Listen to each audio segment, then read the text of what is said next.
listening? I just don't care.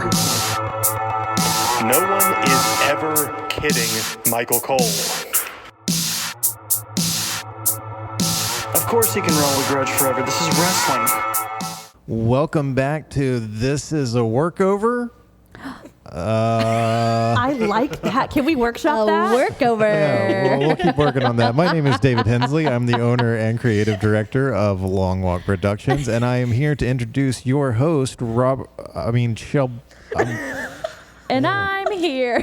Oh boy, it's a crisis crossover episode again, and I never know what to do with these episodes. The Long Walk multiverse collides. We are off to a great start, guys. So how about you introduce yourselves? Go for it. Go ahead. Yes, indeed. This is Robert Brafford, and my usual tag team partner, Chris the Fashion Plate Barnes, is not able to join us due to a scheduling issue. So I have, at great risk, put myself on the low side of a handicap match by inviting the hosts of sister show This Is a Takeover. Y'all care to do your introduction? Sure. We're just flying by the seat of our Here we pants go. here. Hi, yes. Hi, I'm Shelby Ray Patterson. And I'm Gina Brafford. And we are definitely the host of This Is a Takeover. That's us. And Hey, y'all, none of you hey. used your nicknames. No, because that's your job, You David. do that. No one remembers what their nicknames actually are. Like, that's your job. I sadly know mine because mine's accurate. Oh, So. Is it still the Bless Your Heart? Yeah. Bless your heart, Belle Brafford. You don't really say that very much. It's usually just me. Yeah. No. Yeah. I don't know. I think Dogs tried to give me something new, didn't he, David? We'll talk to him later. He I don't probably- remember, but Anywho. I think Bless Your Heart fits. It does. Just It like does. Death Ray fits. Yeah. Like, it's endearing. It also could be like when I'm talking mad crap. You're like, oh, honey. Oh. Yeah. Yeah. You give and you take the Bless Your Hearts. Yes. No, I really have enjoyed these crossover episodes. Yeah. I feel Yes. like there's been so many freaking shows. Oh What was my- the last one that I was on, Robert? SummerSlam? You were, yeah. I was, last yes. one is- Thank you. SummerSlam. My brain is mush most of the time nowadays.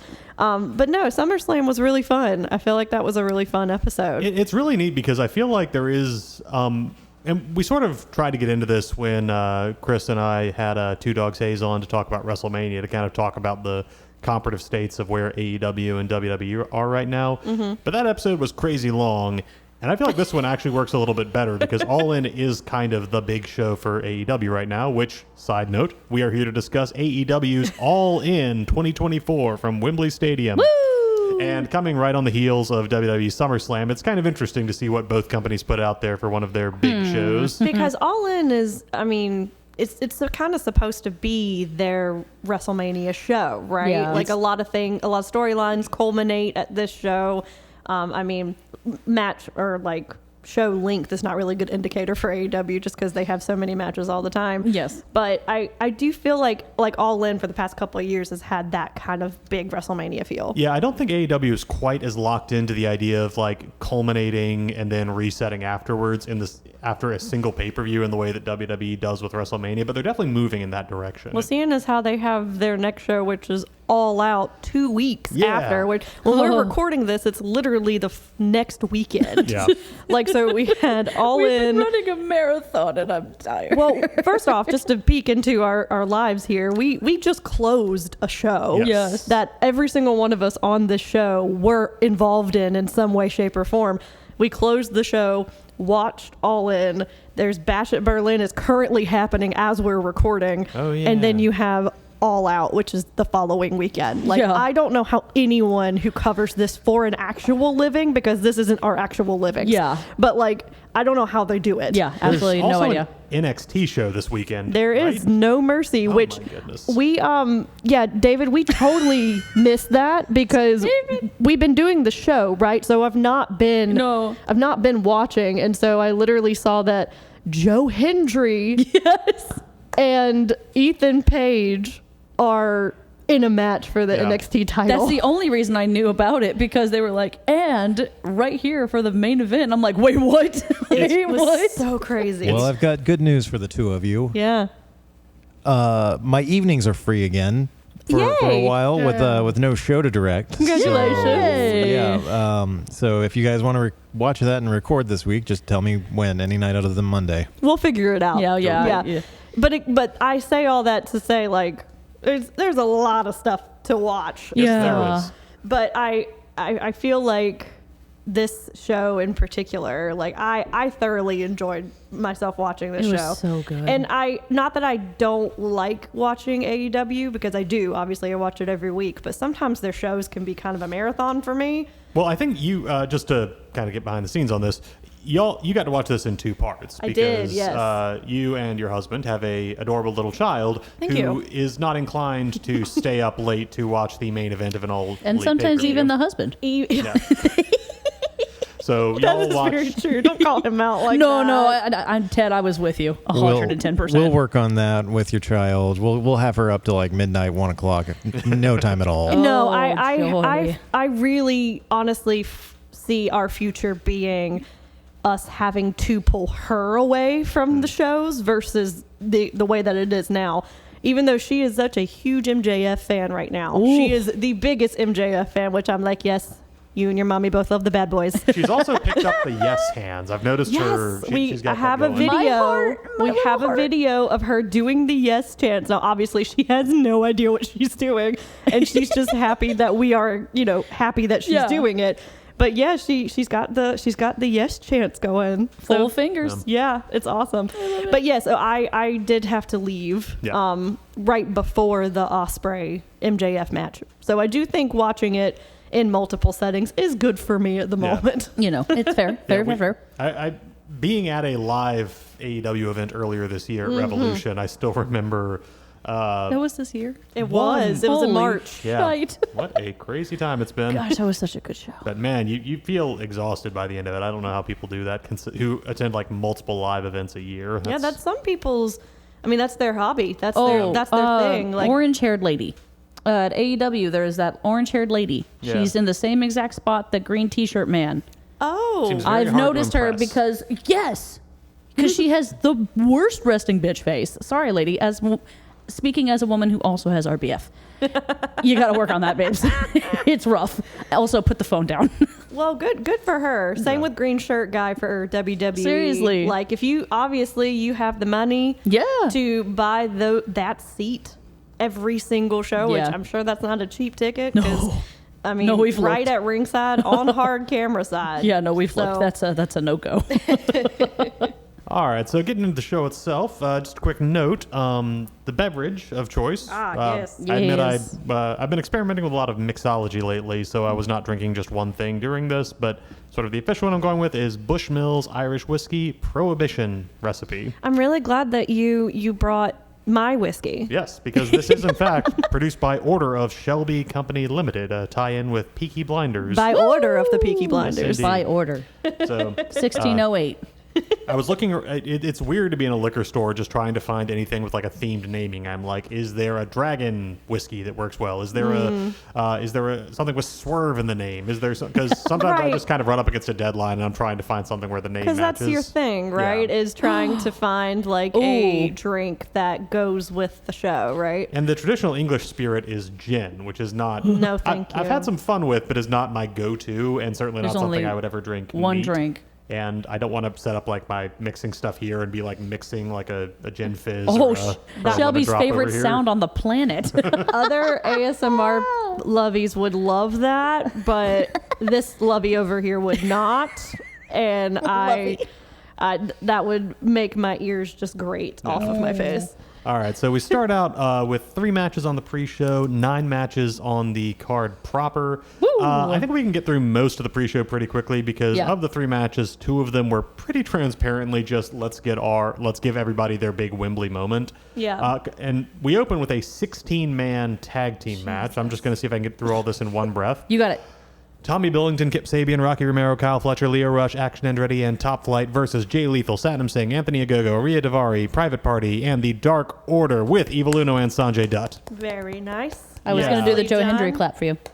There we go. It's really hard watching this because you can't even fit more than like a third of the participants on each team on the apron. So you've got to keep people kind of mulling at ringside. I did get confused at certain points who was on each other's team. Yeah. There's You know? no rhyme or reason to it. Like you've got, like faces, heels mixed up. Don Callis is on the side that seems like it's got more faces, but Yeah. Because one, that makes one of sense. his guys is on one of the teams, so he has Yeah. to be out there. It's in Yeah. his contract. But It's in his contract. yeah, so it's a fun match. It's basically one of those everybody gets kind of one moment. So it's just like everybody gets a chance to tag in. You get like Yeah. a big pop for guys like Kip Sabian and Anthony Ogogo, who are big in about England. him. Tommy Billington, who's not officially all elite, but is Yeah, been He got showing up lot. he got a good pop. Well, it's the British Bulldog. Yes.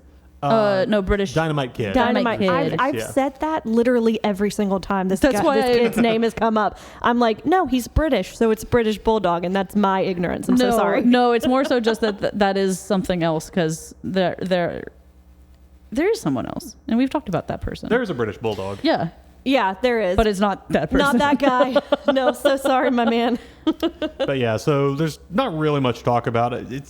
I give it 1 3/4, which isn't to say it was fine. unpleasant. It's just there's no story, there's no angle, there's not really any build. It just everybody gets their tag. Well, I feel like when you have 3 matches on the pre-show Yeah. and other things that you have to get to on the pre-show, Lord have mercy. I feel like there really can't be a lot of meat on them bones. Really not. Right? No. So Like to the extent that you could have a lot of story in a 16-man tag match, which I'm not sure is possible. not quite. But no. yeah, this was not yeah, it. I give this a bar thumbs middle. So it ends when Dante Martin pins Arya Daivari. I had to check on that. Yeah, fun match. Everybody gets their pop, and it's nice that Tony, put a match in there. I guess it might have been a battle royal if they didn't already have the Casino Gauntlet match on the main card. Oh, yeah. I would have liked a battle royal just because I feel like it's an all-in tradition. Yeah. Right? But yeah, I see what you're saying. All right, so that takes us to second match on the card, which is a mixed tag match between Stokely Hathaway and Chris Statlander against Tomohiro Ishii and Willow Nightingale. The man with no neck. I love The- Stokely Hathaway.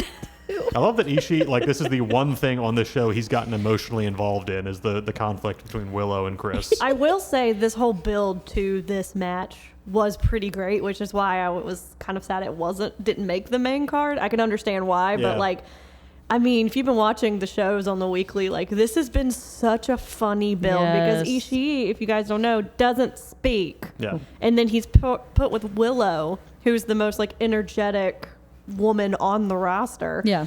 And they had him on commentary. It was the best. They were referring It was to him, so being like, good. they literally were throwing it to him, being like, Ishii, what do you think about this? Nothing. Cut Silence. to him leaning back with his arms crossed and the headset on. And he's like, And grumpy yeah, no, face. I agree. Yeah, okay. And like, it's been, Thanks for your input. it's been funny. It's been great. I did enjoy this match a lot just because you kind of knew that Stokely was not too thrilled about this going into it. So you could kind of see some shenanigans with Chris, seeing as she was kind of the muscle. Which Also, you I- love, because Ishii sells for Statlander. Like, it's like when she goes in the ring, she's hitting him, she's hitting Willow, like she's laying people out. Yeah. I just think it's hilarious that he got the wild entrance. He was carried Stokely, yeah. by 4 other men on a gold little like platform, and Statlander just walks in like, "Hey guys, what's up?" I just want to draw quickly a comparison to Stokely's entrance, and also MJF did that entrance one time, and it was with like very ornate. Oh my like, gosh, that was Like wild. a multi-tiered litter that he was on. Yeah, with a and throne. Stokely's literally looked like it was put together by like a middle school, Yeah. like Yeah. behind the scenes It's like they theater were like, camp. Like, "Oh, hey, we have that base still. Hey, you guys got time? Like, maybe we can go spray paint a gold real quick." The local middle school just did Joseph and the Technicolor Dreamcoat. We still got this piece. it's beautiful. Yeah, no, I wanted to bring attention to that because I just loved the comparison, and Yeah. he was acting like he was all like big and bad. I Yeah. loved it. As with all things, Stokely just sells it and makes it amazing. He's he and awesome. Statlander He are such had a some fun pretty team. good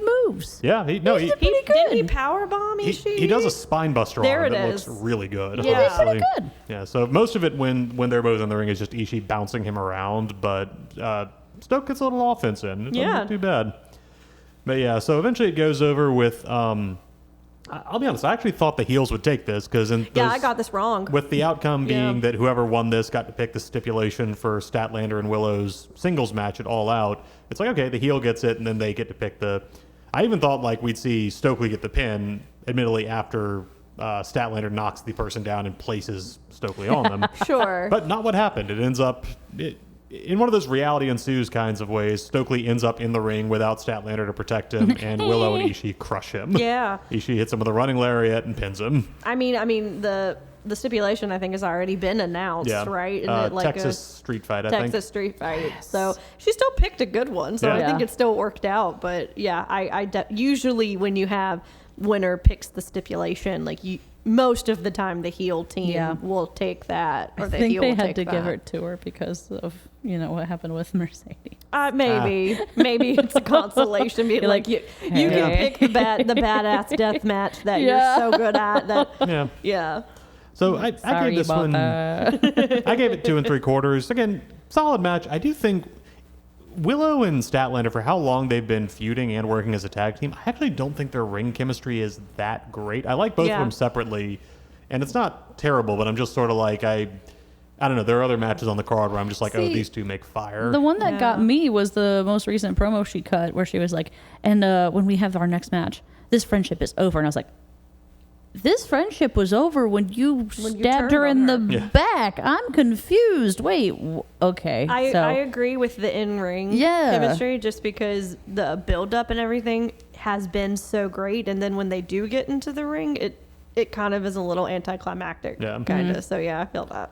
So between this, we do get a quick segment where Dr. Martha Hart comes out with Tony Khan. And the British crowd boos her. Wild. Yeah. Unbelievably wild. Like, I've been very curious about this, and I've listened to my British boys, talking about this on Wrestle Is there some history there? No, she mentioned Canada, and they booed her.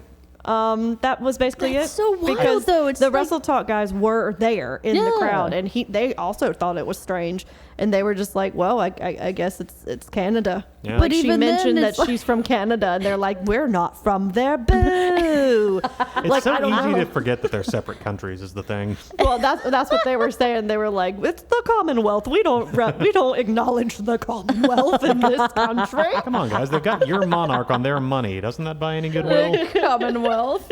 Yeah, so the reason she's out is because, and I actually almost forgotten about this because the individual stories were pretty strong, but the reason that Bryan Danielson and Mariah May are challenging for the respective world titles tonight are because they both won the Owen Hart Cup, which that was a new thing, is that the winner gets a world title shot at All In, which I'm in favor of that for tournaments. Same thing with King and Queen of the Ring over in WWE. It's nice to have it be like, this is what you're fighting for, as a shot at the world title at a big event. Sure. And well, we can get to the results of those various matches later, but just remember that at SummerSlam, both of the King of the Ring and Queen of the Ring winners. I like Queen of the Wing. Does she have a little dachshund? But they both came away with the world titles after SummerSlam, They so nice way to did. kind of shine that up. Yeah. All right, next up we get kind of our second of the just to get everybody on the show card with a 10-man tag team match. I think I can get this in one, too. Dustin Rhodes, Sammy Guevara, Katsuyori Shibata, and Marshall and Ross Von Erich versus Brian Cage, Bishop Cage, Toa Leon of the Gates of Agony, and the Undisputed Kingdom, Mike Bennett and Matt Taven. I held my breath for you. Very Thank nice. you. Consolidation. Very nice. Yeah, so just, again, give it... I guess the Von Erichs are really over in Britain, even though they're like, as American as you can get. I think they did a lot of touring over there. Wasn't Seems that like. addressed in the movie that they, I know they went to Japan and that was a whole big thing. Rest in peace. But I think they did a lot of touring over there too. I also just loved that the one thing that our, friend David Two Dogs Hayes took away was that Kevin Von Erich came to the ring in flip-flops. And I'm like, can you ever get past that? Like, this is a legend. Like, this is a dude has been not just a legend, has been through a lot of tragedy in his life. I think he can wear whatever he wants, right? think, Like, and maybe there is a medical reason. Maybe there are bunions or something. Well, he wrestled barefoot for almost his entire career, which I think that's the issue that Dogs has with it. I don't like feet either, Dogs, but let's move on. Let's move on. Wearing flip-flops. Wearing flip-flops.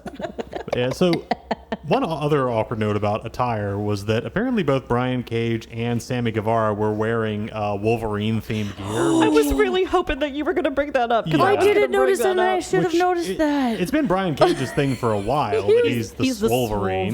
You know, he sat there, looked backstage, and was like, "This motherfucker." I'm saying this happens a lot in AEW. I feel like there needs to be a meeting about finishes and whether or not there's going to be a DQ or fashion choices. Like everybody, One sometimes of you's got to be Deadpool, guys. seriously, right? Who's You could have been Deadpool and that would have been hilarious, Yeah. right? Even though they weren't on the same team, but No, anyway, whatever. But yeah, I thought that was interesting too because they both went with the old school blue and yellow Yeah. Wild. Wolverine, which I know that's in the newest Deadpool movie, but like they had to have like communicate or had time to communicate with each other before they spent plenty. hundreds of dollars on this gear. Yeah, and I'm not going to say that this person's in charge of this, but I feel like the gear person's going to be like, that's a thing right over there. Like, just letting you know, do you want me to still do this? I think I'm not they saying it's all her job. have different gear people. I think Yeah. a lot of them work on their own or have. Oh, that's like, right, because they have their own. so, Yes. yeah. Okay. Never Like- mind. like, I'm for thinking example- of a universal costumer.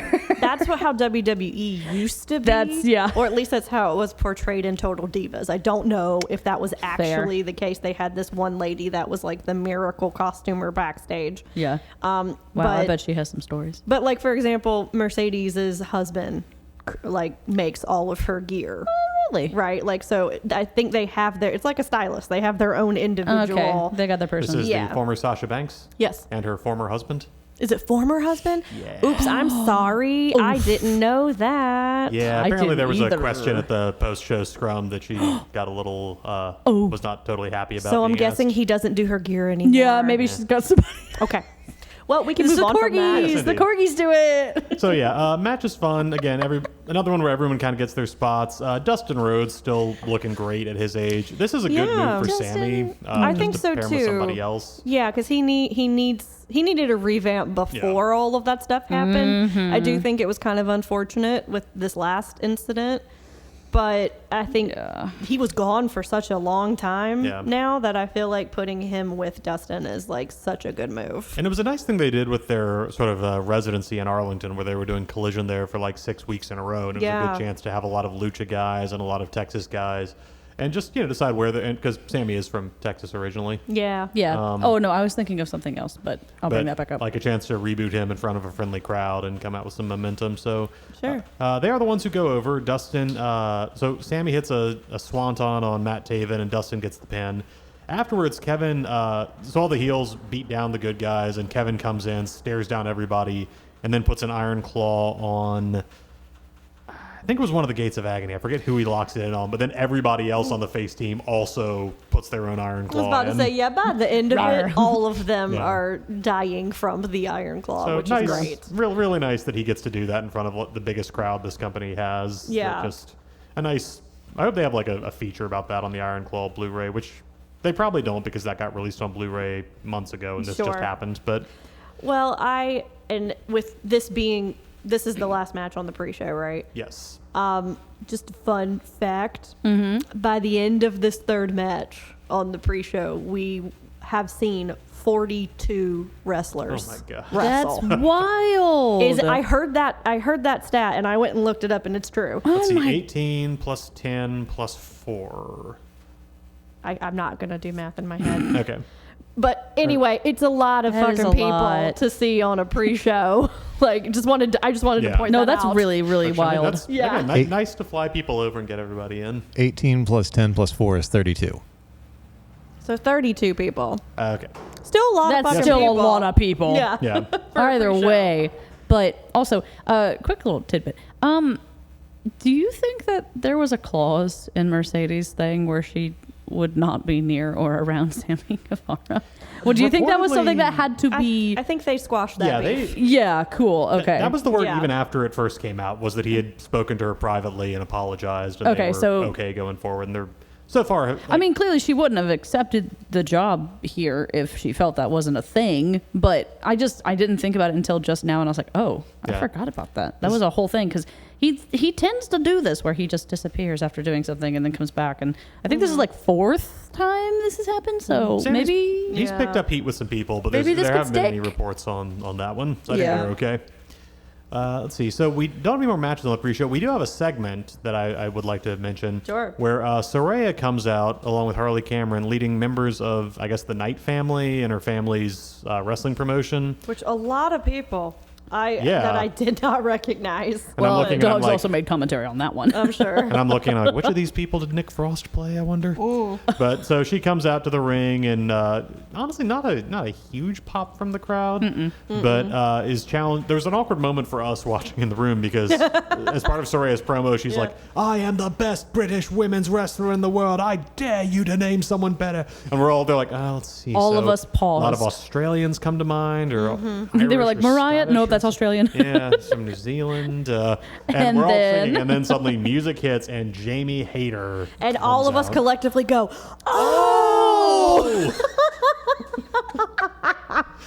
Yeah, so Jamie Hayter, It was quite embarrassing. I think it was the very first AEW show that I did as a host of this, was her last match when they wrote her off due to her arm injury. So she's been off basically for the entire time I've been working on this, but she is back. Her hair is now a lovely shade of red. Fabulous job. Between that and her purple and green themed gear, I can't stop seeing Daphne from Scooby-Doo. But she comes out, chases Saraya out of the ring, and flattens Harley Cameron with a lariat.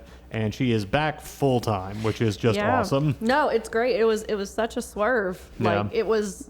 We're sitting here racking our brains on different British female wrestlers, and then one appears. Of course, the one appears, right? Like I was like, Barrett, that's the man.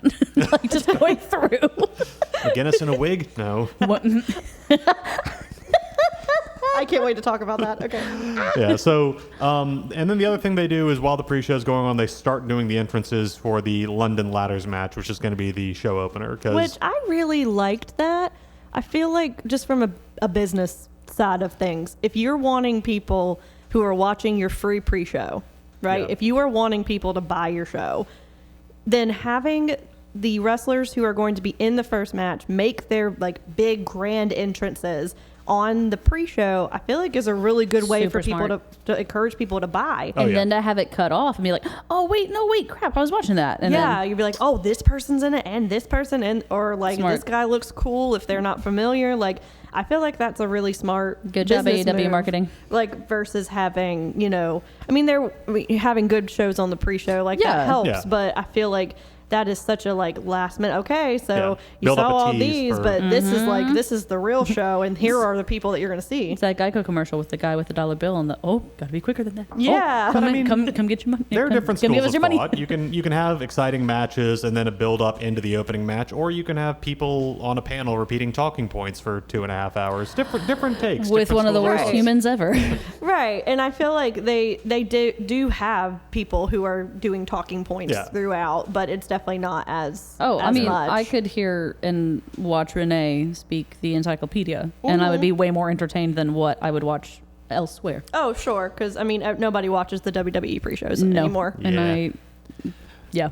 All right, so we do open up the show with so it's a 4-way trios ladder match for the AEW Trios Championship, and our teams are the Patriarchy, the defending champions, Christian Cage, Killswitch, and Nick Wayne, against House of Black, the Packpool Combat Club, and the Bang Bang Gang. So, yeah, Pack is that wasn't official. Is that you? I don't think that's been a graphic or anything, but it's money on the table. I'm sorry, that really got me.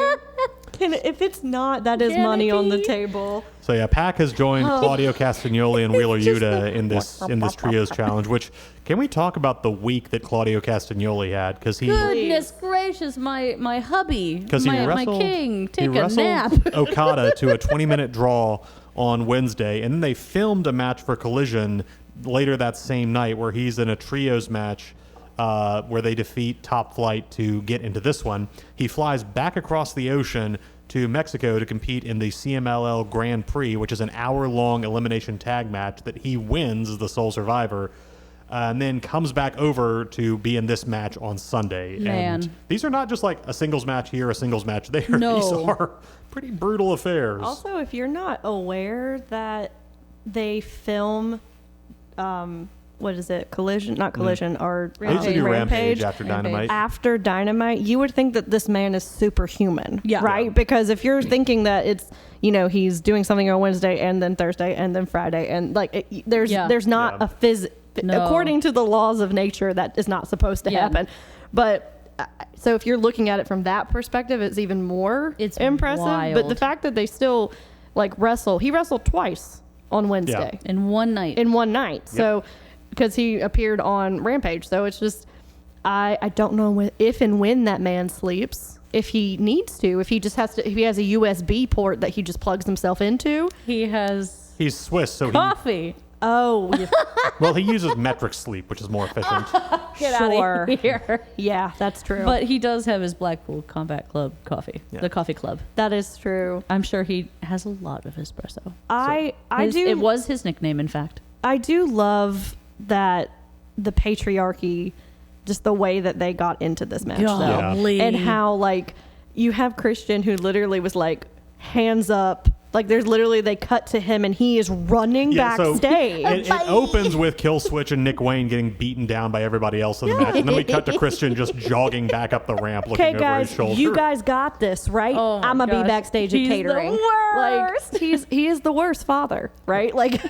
He claims to be the best father, and yours and mine. But your He's letting dad's them not dead learn. yet. He will be. and I'm your dad now. So yeah, it's again, like most ladder matches, hard to really recap in any way that isn't just spot after spot after spot. But it's great. This is a great assembly of guys. You've got dudes like Pac and Buddy Matthews who can sell moves like the bones just got removed from their body. That's very accurate.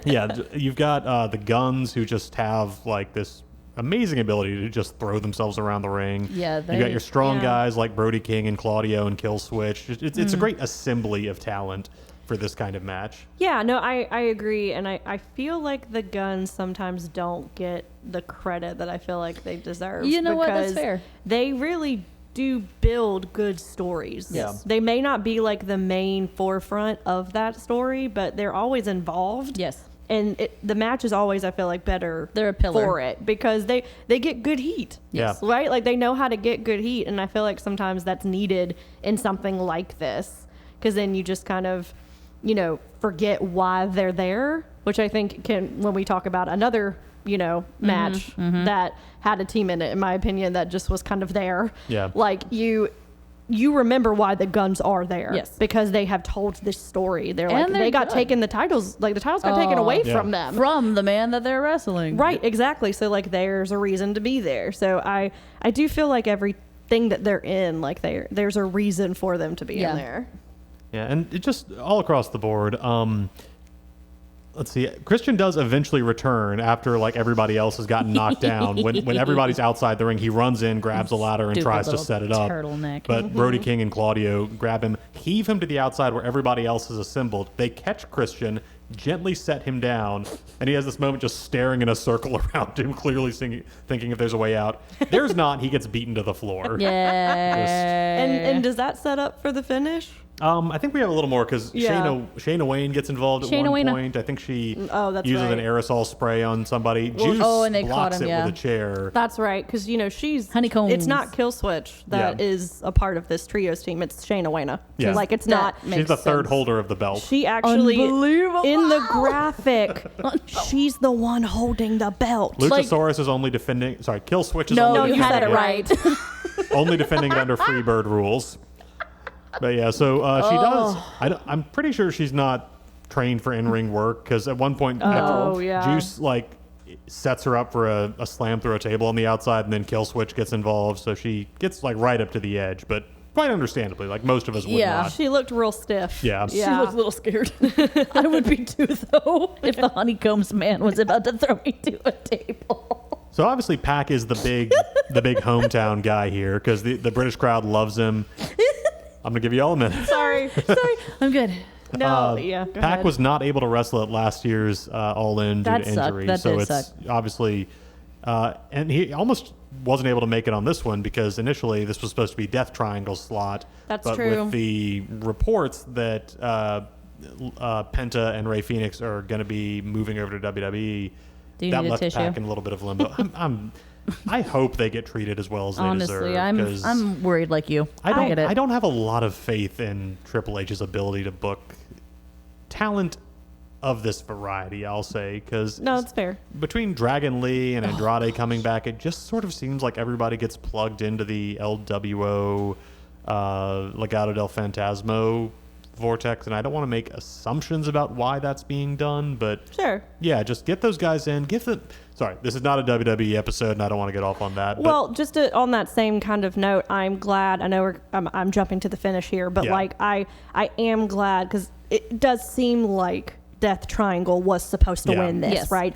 Because Pac and Claudio and Wheeler ended up going over on this, Yeah. and I really do applaud them for going forward with that finish. Yeah. Right? Because this was supposed to be Pac's Wembley moment. Yeah. And it doesn't have to be taken away from him Yep. because two other people who he was put with decide to not re-sign with the company. Yeah. That's not on Pac. That's Yeah. on, other factors. Yeah. So I do. And sometimes I, it's just what needs to happen. yeah. And I do feel like that was the right move. Absolutely. And I keep saying this word, and it's apropos to the main event, but it swerved all of us, Yeah. right? It sure Because did. I did not pick that. I picked the patriarchy That was- retaining. That was the only thing unintentionally I saw, but I saw it so fast, and I literally threw my phone across the room. As a spoiler. As a spoiler, Yeah, but because we are here in the U.S. and we were not able to watch it live. no. Yes, we so- watched it and- later in that evening. And Yeah. I actually was at the theater, and I was like, no, Yeah, so but I was very excited for my man's. Of course. I gave this one a 4. Just fun Oh, match. Everybody absolutely. gives in. Solid. 18, just under 19 minutes, and it never felt like every moment had something going on. Just I great. love a ladder match. Yeah. It's always good for me. All right, so this brings us to the number 2 match on the card, and the fact that it is the number 2 match on the card is literally the only thing I don't like about it. I'm going to just preface this. We definitely don't need to. We could talk an Yeah. hour about the placement of this and why it's offensive and all that. But I didn't want to interrupt you, but I feel like that's the note that we're gonna Yeah. have when we're talking about this because the Yes. match itself was absolutely One fantastic. of the best on the I card. have no notes Yeah. on this match whatsoever. I am completely baffled that it was second on Yeah. this card and not anywhere higher, right? Because the caliber and the story that has been built from All In last year, right? Is that when all this started? So, and just so we can get into the specific, this is Timeless Tony Storm Yeah, defending sorry. the No, AEW Women's Championship against Mariah May. And yeah, so Tony's journey towards becoming the Timeless character started at All In, where she came in as the defending champion. Right. Soraya won it, and then that's when Tony started to get more and more unhinged, eventually bringing her over to this character. This, There it is, but yeah. this is also important. It's the last thing I'm going to mention about this. In the in Scrum where they're talking, she says, "This storyline is what brought me to AEW." Mariah. No, Tony? Tony? Really? no. Okay, who? Who? Mercedes says Oh. in the Scrum at the very end, she says, "I came to this company because this storyline was so good and the women are so good." And I was like, that's extra fuck you. That's an extra fuck you. I'm more offended because of that, extra fuck you. Well, it's boosting a little bit, but I was like, man, no, that's not cool. but it really is. It's the craziest thing of just like a 1 year build, especially in AEW's women's division, where they've kind of struggled with long-term storytelling in the way that I think they've been able to pull off a lot more successfully in the men's division. But yeah, just the build of Tony's character, the rise to this championship. And when Mariah turned on her after winning the Owen, it was both perfect because we all knew that a split between them was coming, but that it happened so abruptly. Yes. And that it was Mariah making the turn, not Tony getting jealous or anything like that. Yeah, just such a great setup to this. I mean, just even getting Ben Mankiewicz involved, which is Yeah. unbelievable. That man didn't know what the hell he Clearly. was It doing. doesn't matter because that's what made it even better. He was like, I'm just reading off He's of a like, script here. sure. To be fair, I can fully believe that there are TCM segments where he's like, I haven't seen this Godard film, but Absolutely. I'll just who's in it, what year? Okay. That's funny. A culmination of an artistic redevelopment period that began in But yeah, I mean, this storyline is just amazing, and I think it's an example of how it can work to use pop culture correct, and how in order to bring something up that isn't always talked about. I mean, Sunset Boulevard is not a very something in our today culture we talk about, and let alone all about Eve. Like having these storylines blend these two stories in together so beautifully and somehow put it in the world of wrestling. It's fabulous. I think it's just amazing. Yeah, I'm interested to see what the next step in this story is, because now we've kind of come to the inevitable conclusion. Yes. With Mariah going over and, having the title, which I do think is the right move. Oh, yeah. Absolutely. 100%. If you don't take the belt off Tony now, there's not going to be a better time. Yeah, that was our argument during the show. Yeah. It was like, okay, so yes, this character of Timeless Tony Storm is one of the best, like, not just women's characters we've got right now. Like, it is literally the best character in wrestling, in my opinion. Absolutely, 100%. And if you, of course, I understand you not wanting the title to go off of her, but like, if it wasn't going to happen, then like, when would have happened? Exactly. And even then, she doesn't need it anymore. No. It's like a blankie. It's And like a lovey. You don't need it anymore. It's okay. And she's going to be okay. It makes Mariah look great too, because she busts open during this Golly. match. She takes a Storm Zero on the ring steps and just has the crimson good. mask for the rest of the That was a nasty fight. one. She goes out and Mariah's own mother is at ringside, and Mariah goes forgot over about and that. slaps her in the face Her at one own point. mom. And Yeah. it was not pulled So yeah, her whatsoever. Her outside the ring activity, she goes over to kiss Nigel on the forehead, which I don't know, seems like it gave him a burst of energy. Apparently. That comes back. She takes Luther out with a drop kick and then slaps her own mother, prompting Tony, after doing that Storm Zero on the steps, to go over and hug Mariah's mother to her bosom. Just give her the comforting hug. I really hope that comes back into play somehow, Please. and her mom just ends up ringside Also- for every match going forward. Also, these genes are strong in that family. yeah, yeah, She looks just like her mama. yeah. So we the go-home in this, it ends with Mariah gets the shoe. The shoe. The heel that the heel Haha. gets her hands on a heel. Haha, there it was. Tony stomps on her wrist when she tries to pick it up, gets it in her own hand, but just can't bring herself to do it after everything else she's done in this match. It's And- her baby. And we've talked about story, but like these women do beat the crap out of Oh each my other with gosh. like strikes and everything. But yeah, in that moment where Tony hesitates, Mariah turns it around, does I think it was a running knee and then a Storm Zero on Tony Extra for the pin. Extra rude. So yeah, Mariah May is your new AEW Women's Champion. So good. And sometimes I think this is also an example of how it's good to not always have a win after a loss. Like she lost at Wembley first time. Now to lose again, Yeah. this is only going to drive her to the most extreme form of madness possible. We saw that because after Yes. she loses and Mariah goes up the ramp with the belt, Tony just does that like writhing on the ground thing that she would do with the rose petals after winning. Yes. But there are no rose petals, and she's both sobbing and laughing at the same time. and She's kind of talking to herself. Just a little yeah, bit. dude, Like, she's she's- losing it. And I think you said it during the match. You were like, "Oh my God, she's cracked."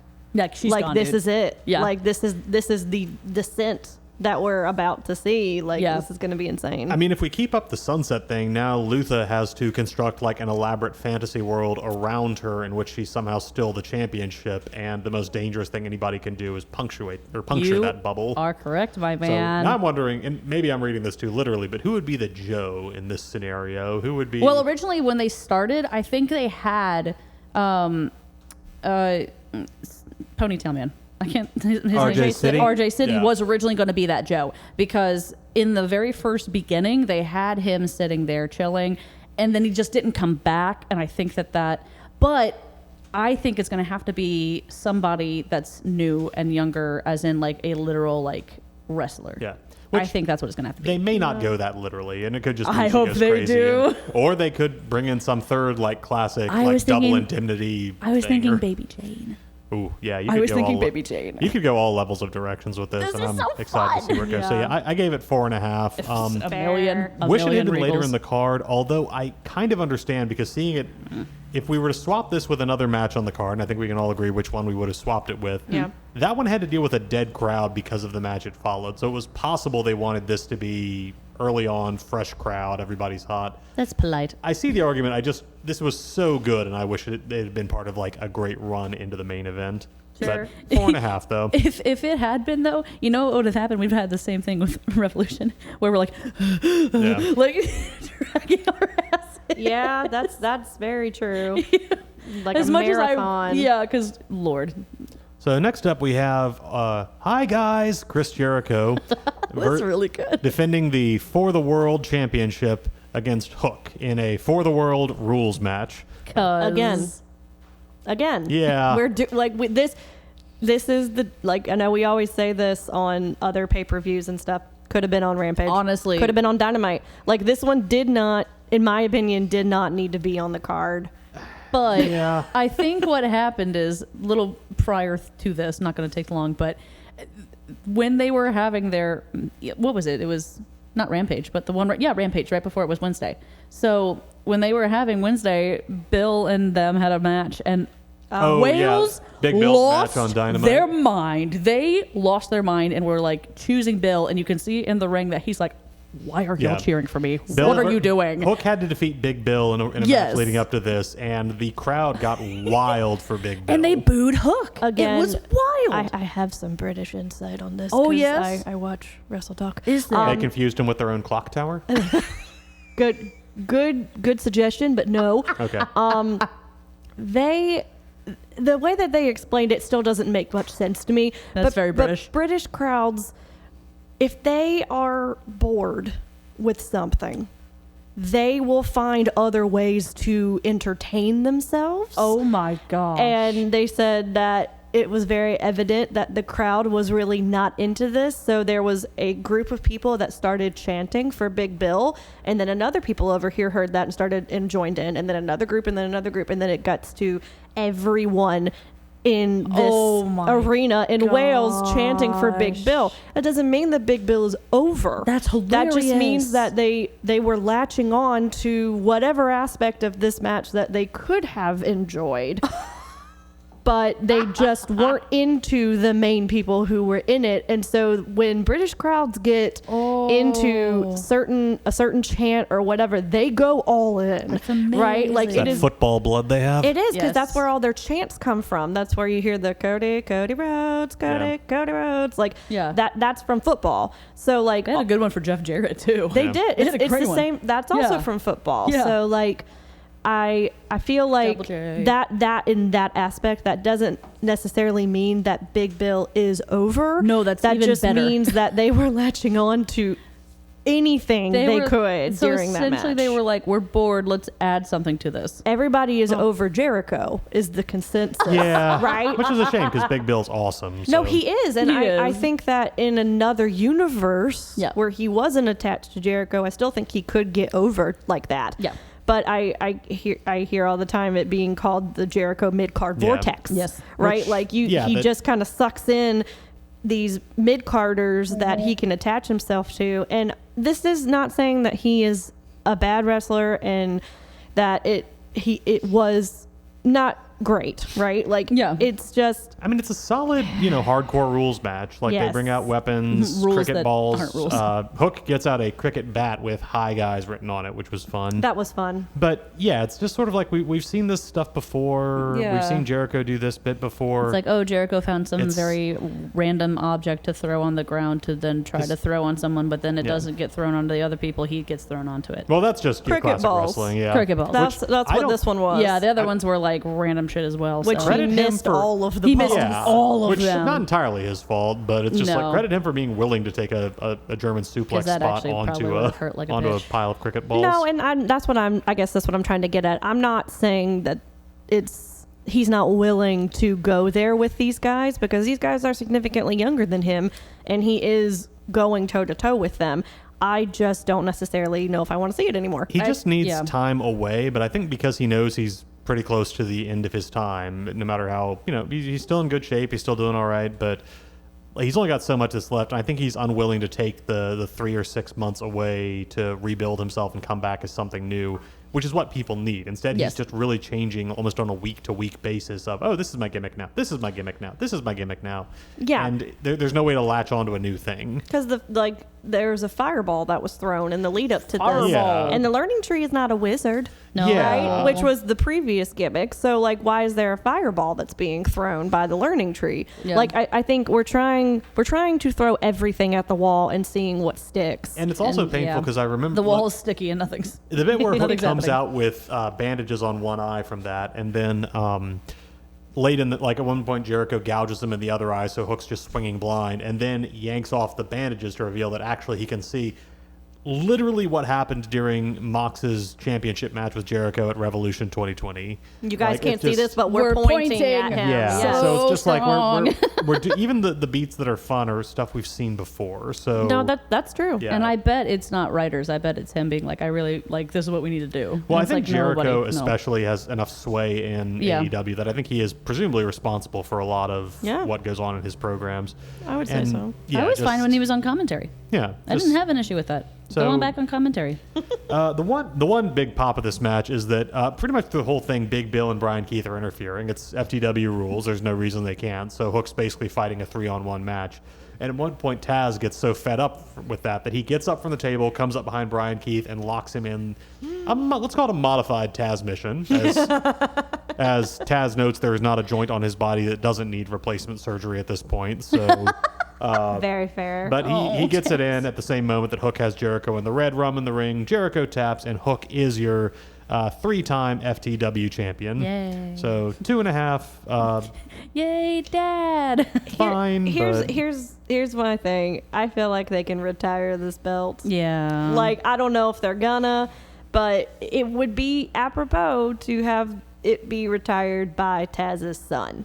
You know, Yeah. like if they are going to go that route. I've heard Yes. rumor that is a possibility, but I don't know. I just, not that I hate this belt, I just don't see it being very significant Yeah. enough to keep around. and it's just, I mean, this is something that Chris always points out, which is that this was never meant to be like an officially recognized championship. It was Yes. just something Taz made up back in the ECW Right, days yeah. and was like, well, I'll defend my own title then. And you never had like official recognition by whichever promotion. Like he gave it to people. Yeah. Like, even in the beginning here at AEW, he was like, "Here, you're the you hold it." So you still like, defend It it, wasn't- but it's just Yeah. like the rules are whatever the people having the match decide they are. It's Right. sort of it's kind of an outlaw belt, and yeah, now it's just sort of it's essentially become their hardcore title, which is not a bad idea, but it's hard. Like they have death matches and no. we DQ see what matches all the happens when there's time. too many belts into a ring, too many So, cooks. We know what happens there. I hope they get Hook back with Shibata and Samoa Joe, which seemed like a faction they were building for a while. But I think Joe's got another Yes. project going on I was right gonna say, now. is he good? Oh, is he filming? He is. I think so. Yeah. So he's just had to step away for a He's little got to while. go be a scary clown. Yeah. Oh, he's so good as a scary clown. It should be his voice. We're not going to get onto Yeah. that one, but anyway. All right, so that brings us to another. This is a triple threat match or a 3-way tag team match for the AEW Tag Team Championships, with the Young Bucks, Matthew and Nicholas Jackson, defending against FTR and the Acclaimed. Y'all, when they came up and I saw the logo, I said, they are fucking not doing this. And when I saw it was the drum, I was like, y'all, they're dressed as Sgt. Pepper. Yeah. Oh my gosh. I didn't even think that you could go more heel than that. I was floored, man. Crowd did not respond as viciously as I would have No. expected, but it was still a fun. But I think it's because they really liked it. maybe. I were like, don't- oh, you smart bitches. They're like, I see what you did. All right, bruv, all right, there." bruv. Like, I think it was more like that. yeah, it's like, all right, mad respect. Yeah. I ain't mad at so, you. The Acclaimed come in. Max Caster's raps, I feel like it's okay if we Oh. retire those. I think he's just kind of run dry. This a one little. was not good. This one sucked. Yeah, he's just. He made 3 dick jokes. Ooh. Yeah. And then ended it with everybody loves the Acclaimed, essentially, Yeah. right? Like it was, this was what I was referring to earlier about how the Acclaimed to me kind of seems like an afterthought in this match. Not saying that I didn't enjoy them, because I did. Yes. But everyone has seen Young Bucks and FTR. Yeah, I think they were right? worried that would seem stale. Right. So they just kind of threw them in there, because there was this one segment on Dynamite, I think, leading up to this, Yeah.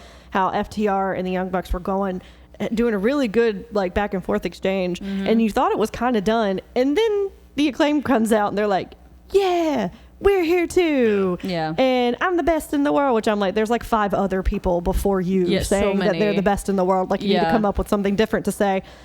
And it kind of fell a little bit flat for me in the build up to this. And so I was kind of like, oh, yeah. Okay, so we're doing FTR and Young Bucks again, but we're also throwing in as soon the as Acclaimed. I saw the 3-way, I was like, oh man. I mean, fun idea to do something new, but I don't think.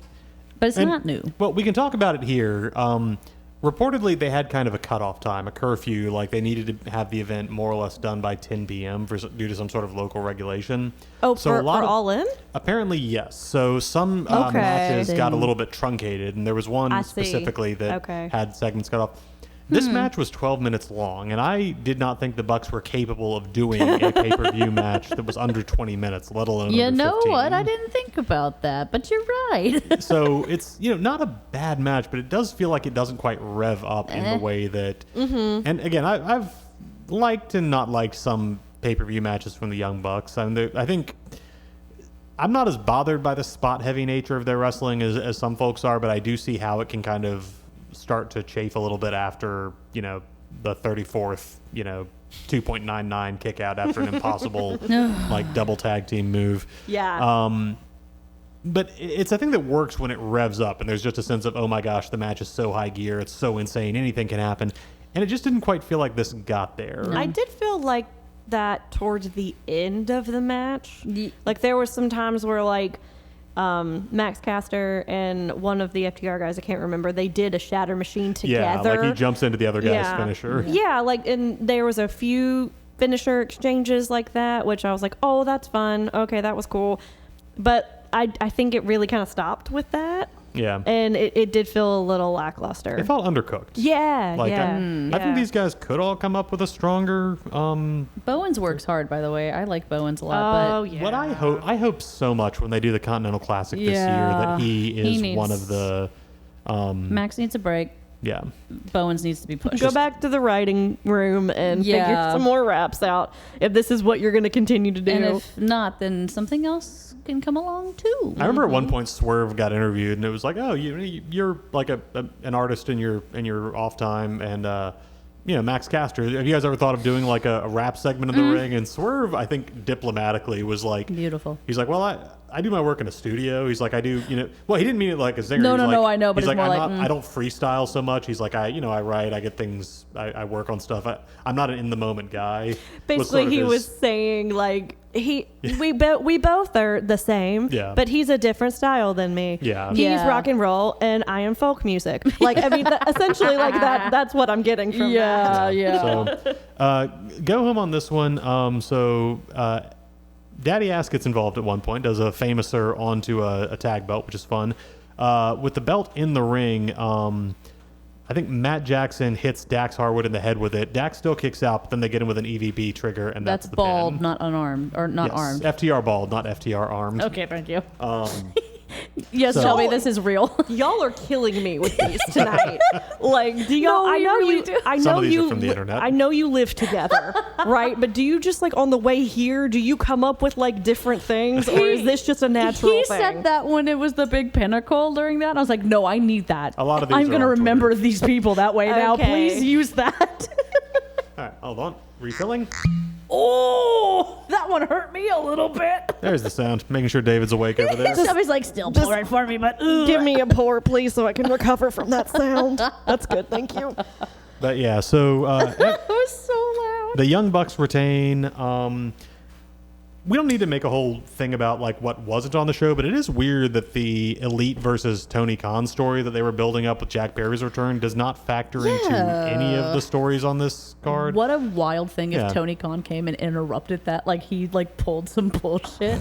That would have been hilariously stupid. Something like that. I'm just but- trying to think of how even that would have played out. You know what I mean? The thinking is they put it on the back burner till Kenny Omega is able to come back in because they want him He to be does- a factor, and it's he's That's just true got such a because recovery path. he was toting to be the other EVP that was Yeah. making decisions, and then all of a sudden that stopped. I totally forgot about Yeah. that. Because he's trying not to die. So again, don't need to mention what's Lord have not on the mercy. card, but it's like Sure, it's weird. yeah. That's felt like it was getting teed up to be a big thing and did not play into All In really. Maybe that's why it kind of was a little lackluster Makes sense. because Yeah. there really wasn't a lot of story They were there once hoping that for something. dropped. Yeah. I think there were a lot of great stories in the individual match. Oh, you mean in this tag match? Yeah, Yeah. yeah. But it just just sort of felt like the Bucks defending because they're the champions and not like any kind of for the future of AEW stakes. So who's left?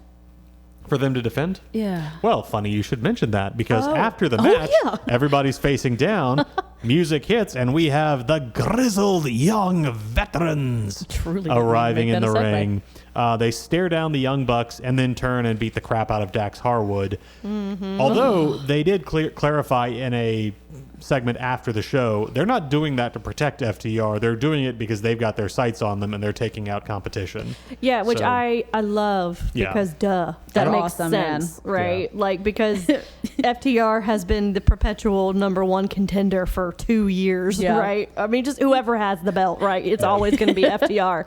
So no, that totally makes sense to me, and that is something I definitely did not see coming at all because that was something that they kind of have been floating around the indies for a while because they just kind of naturally let their contract run out for WWE. They didn't re-sign. They were just like, this is not really working for us. Like being, the weird guys on Schism at NXT is really not working for us, which I totally get. Yeah, no, that's not for them. Well, it's not for NXT either because they're not there anymore. There's no Schism. But I think it's because they left. Yeah. Right. And they were like, this is just not for us creatively. Like you don't have anything for us. We're just going to not re-sign, which I think that was the best move. And then they go back to GYV. And they showed up on Collision once or twice. And just kind of make their name again on the indies. And oh man, the pop that they got for this was amazing. UK crowds love UK wrestlers. That's just across the board thing. And good ones too. Your teeth. So I think it's a shot in the arm because like Gina, like you were saying, like they need somebody fresh in this. So I think we actually said that after they debuted. We were like, oh my god, they need thank goodness. Like looking outside and seeing the rain come down, and you're saying, oh, we needed this, right? Like this tag team division my yard needed this. Needed the rain that was the Grizzled Young Veterans. Yeah. So I gave the tag match overall 2 3/4. It just didn't feel like it got up that high. Had some nice spots, and that's about it. The post match thing was fun, but this would probably the gulf between what I expected and what I got was probably the greatest on this match. There were some matches that I liked less overall, but also I wasn't hoping too much from. This one, I actually kind of forgot about this one until you brought it up. Yeah. That's how it's been. Yeah. It's also admittedly immediately followed up by a pretty awesome match, the Casino Gauntlet match, where the winner gets a shot at a time of their choosing for the AEW World Title. I thoroughly bring my rage down. Thoroughly enjoyed myself during this match. I love this format. This is just such a fun idea because you've got the Royal Rumble uncertainty, who's coming in next, could be anybody. But there's also sudden death tension. Like this match could theoretically end like between the first two competitors, or it can just keep going into infinity until the entire roster is in the ring. Yeah. Like I think that concept for a match is just so cool compared to a regular gauntlet match. Yeah. Yes. And because regular gauntlet matches are really exciting when you know that there's 6 competitors and they're coming in, but you don't know who those people are. Yeah. But having an infinite amount of people that could come in, like you have no idea how long this match is going to go. You don't know who's going to show up. Yeah. Like it's kind of like a gauntlet match and a Royal Rumble has a baby. And it's amazing. Yeah. Like it's fun. It's really fun to watch. Yes. Reminds me of the Aztec Warfare match they do on Lucha Underground, which is similar rules. Like it's got a set number of entrants. It's I think 30 people, but everybody's got to be pinned or submitted. Like it keeps going until everybody except one person has been pinned or submitted, and that person is the winner. Gotcha. So it's a fun thing to do as a turn on just an over the top rope thing because there's so many moments where you can think, oh, is it happening? And of course, everybody's got an incentive to break things up. Yes. Sure. So we start off with Orange Cassidy is the first entrance, which we did know going in. Which also all black. Yeah, I think he could be slouching towards a heel turn. Just slouching towards it ever so slowly. Tiptoeing. Gliding. He and Kazuchika Okada start as the first two in the ring, and Okada prompts him for the best friends hug spot.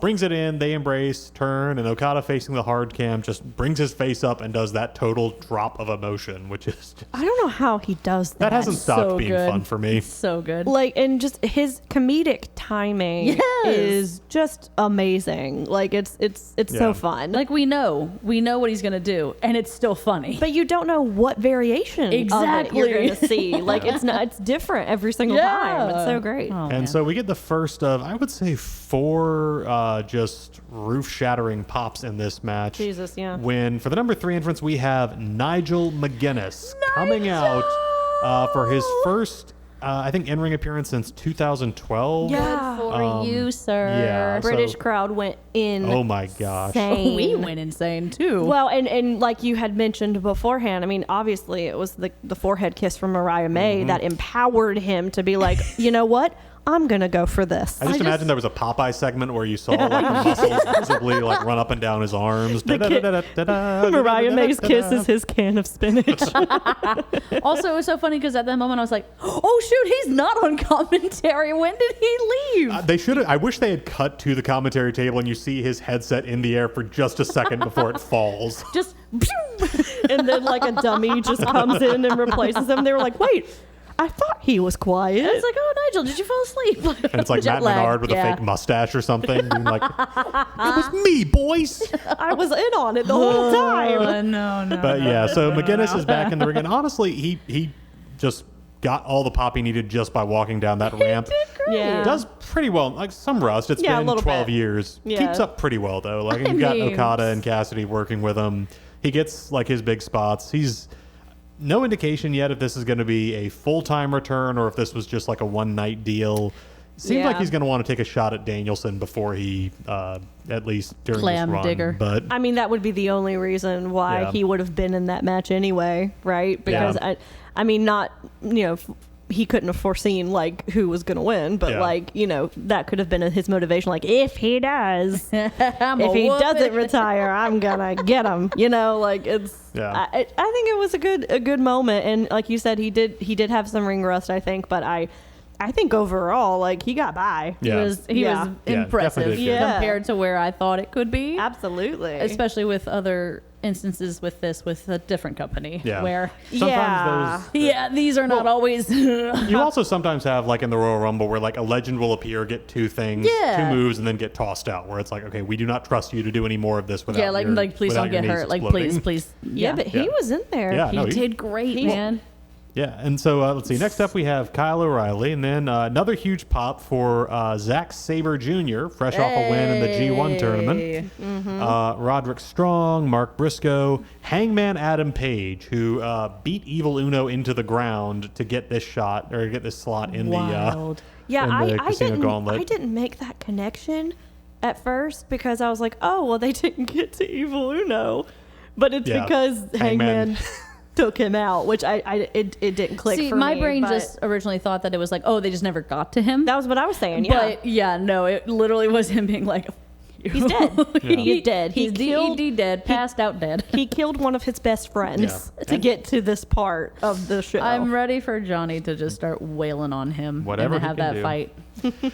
But yeah, so Hangman shows up and is in kind of full like crazy man mode. Like he, Jeff Jarrett shows up after him, who is, by the way, insanely over in the UK. Like the British crowds that is a true thing. love Jarrett. That's a true over moment Yeah. because they Yes. I don't know what it is, but they love them some Jeff Jarrett. Which, And- I also have been really liking Jeff Jarrett lately ever since his turn. So Yeah. Yeah. I don't blame them. So Jarrett and Hangman have been kind of slow feuding for a while. Hangman does it's one of the coolest counters, and I don't want to just make this whole thing a list of spots, but just a reminder of what a good worker Hangman is. Cassidy dodges a buckshot lariat from Hangman and goes for his beach break move. Hangman just catches it and spins him into a dead eye, just like flips him over onto his back. Just the casual awesome moves that guy does. Just Well, he's a reckless heel at this Yeah. point, right? Like so that He that doesn't totally no abandon. just reckless abandon all over the place. At one point, he throws Jarrett over the ropes, and Karen Jarrett came down to support her man. She gets up on the apron to yell. Hangman comes over and grabs Karen Jarrett by the neck because the cowboy has gone off the reservation. And that leads to I don't know if he still got like the bullet sound effect, but it is Ricochet appearing. Not Trevor Mann, not Prince Puma, not even King Ricochet, somewhat surprisingly. Ricochet just coming out. in his AEW debut. And amazing. What he was on fire. Like, he just flew down that ramp, hit all these spots.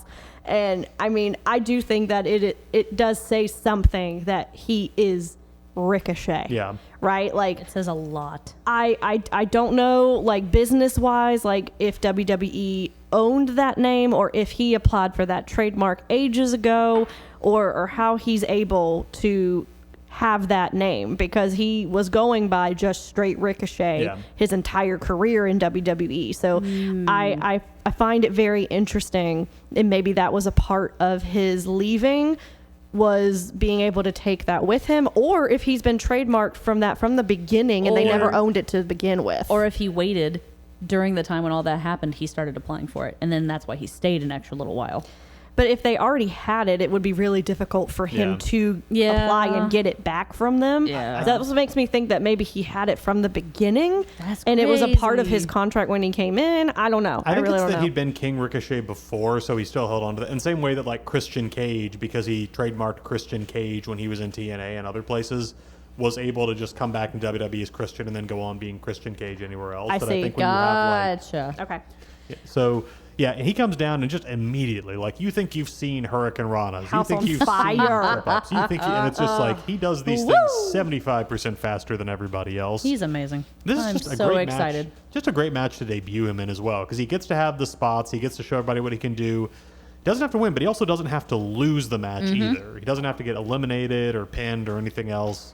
He can just have his moment, get everybody hyped, and then start his run. Well, because I see, and this is the good thing about the setup of this match, is that it set up Hangman and him in the future, right? Yeah. Because they had some stuff back and forth during this match with him entering during the Karen Jarrett spot and kind of, quote unquote, saving her from being choked to death, I guess. Yeah. I don't know what the end goal to that was. But they also had some move exchanges during the match. So I could definitely see, definitely not at all out, but like going, maybe Double or Nothing or the next, like having them eventually face off, like that would be amazing. The whole match, we kept going like, oh, he could go with them. Oh, we could have a match with them. Like, oh, like we just like continued to go through the roster, being like, oh my god, I this think is so that's cool. going to be the spot he's in. Maybe he gets like a Yes. TNT championship or not, but he also can just be the guy. It's like, go out there and have the best match with Kyle Fletcher of either of your careers. Go out there and And have it the was best great match on with- Dynamite. Oh my Yeah. gosh. So that was awesome. So after Ricochet, we get the music of Christian Cage, who is visibly limping as he makes his way to the ring. Oh, I have to contain Because that my guy's rage. always got a backup plan. Yeah. He does not even make it into the ring before Ricochet comes over the top ropes and takes him out with a crossbody on So the good. side. So good. Hangman and Ricochet, they have their moment. Another great comedy bit from Okada, because Hangman gets Ricochet with a buckshot. And as he's pinning him, Okada just walks in and breaks it up with just the most casual walk-by kick to the back of the head. Like, not a dive, not a jump, just the most casual. No. It's a different kind of like casual than Orange Cassidy, right? Yeah. Like Yes. his is the sloth style, right? So it's more of like, okay, I have to move and I have to exert energy. Yes. But his is more just a lack of apathy. Yeah, Yes. Right? Like Oh. it just It's calculated. He's There like, you are. oh, okay, they're in the ring. I have to break this up if I want to win. So like, I'm gonna just kick him in the head. Yeah. Like it just it's a totally different kind of vibe, but Yes. very similar to one another. Yes. And then our final entrant, spoiler, is Luchasaurus. Not Kill Switch, Luchasaurus The is rage. announced. I And he know. makes his way to the ring, stares down Christian, who is just visibly shocked. And then Kill Switch turns, grabs Kyle O'Reilly for a choke slam, and drapes Christian over him for the 1-2-3. Poor Kyle. So yeah, Christian Cage wins your Casino Gauntlet match and has essentially an opportunity to cash in for an AEW title shot at a time of his choosing. I think I've never been more marked in my life. This Yeah. was the most mark moment I've ever had in my life, and I was so upset. No, baby, you got worked. We all got worked in that room.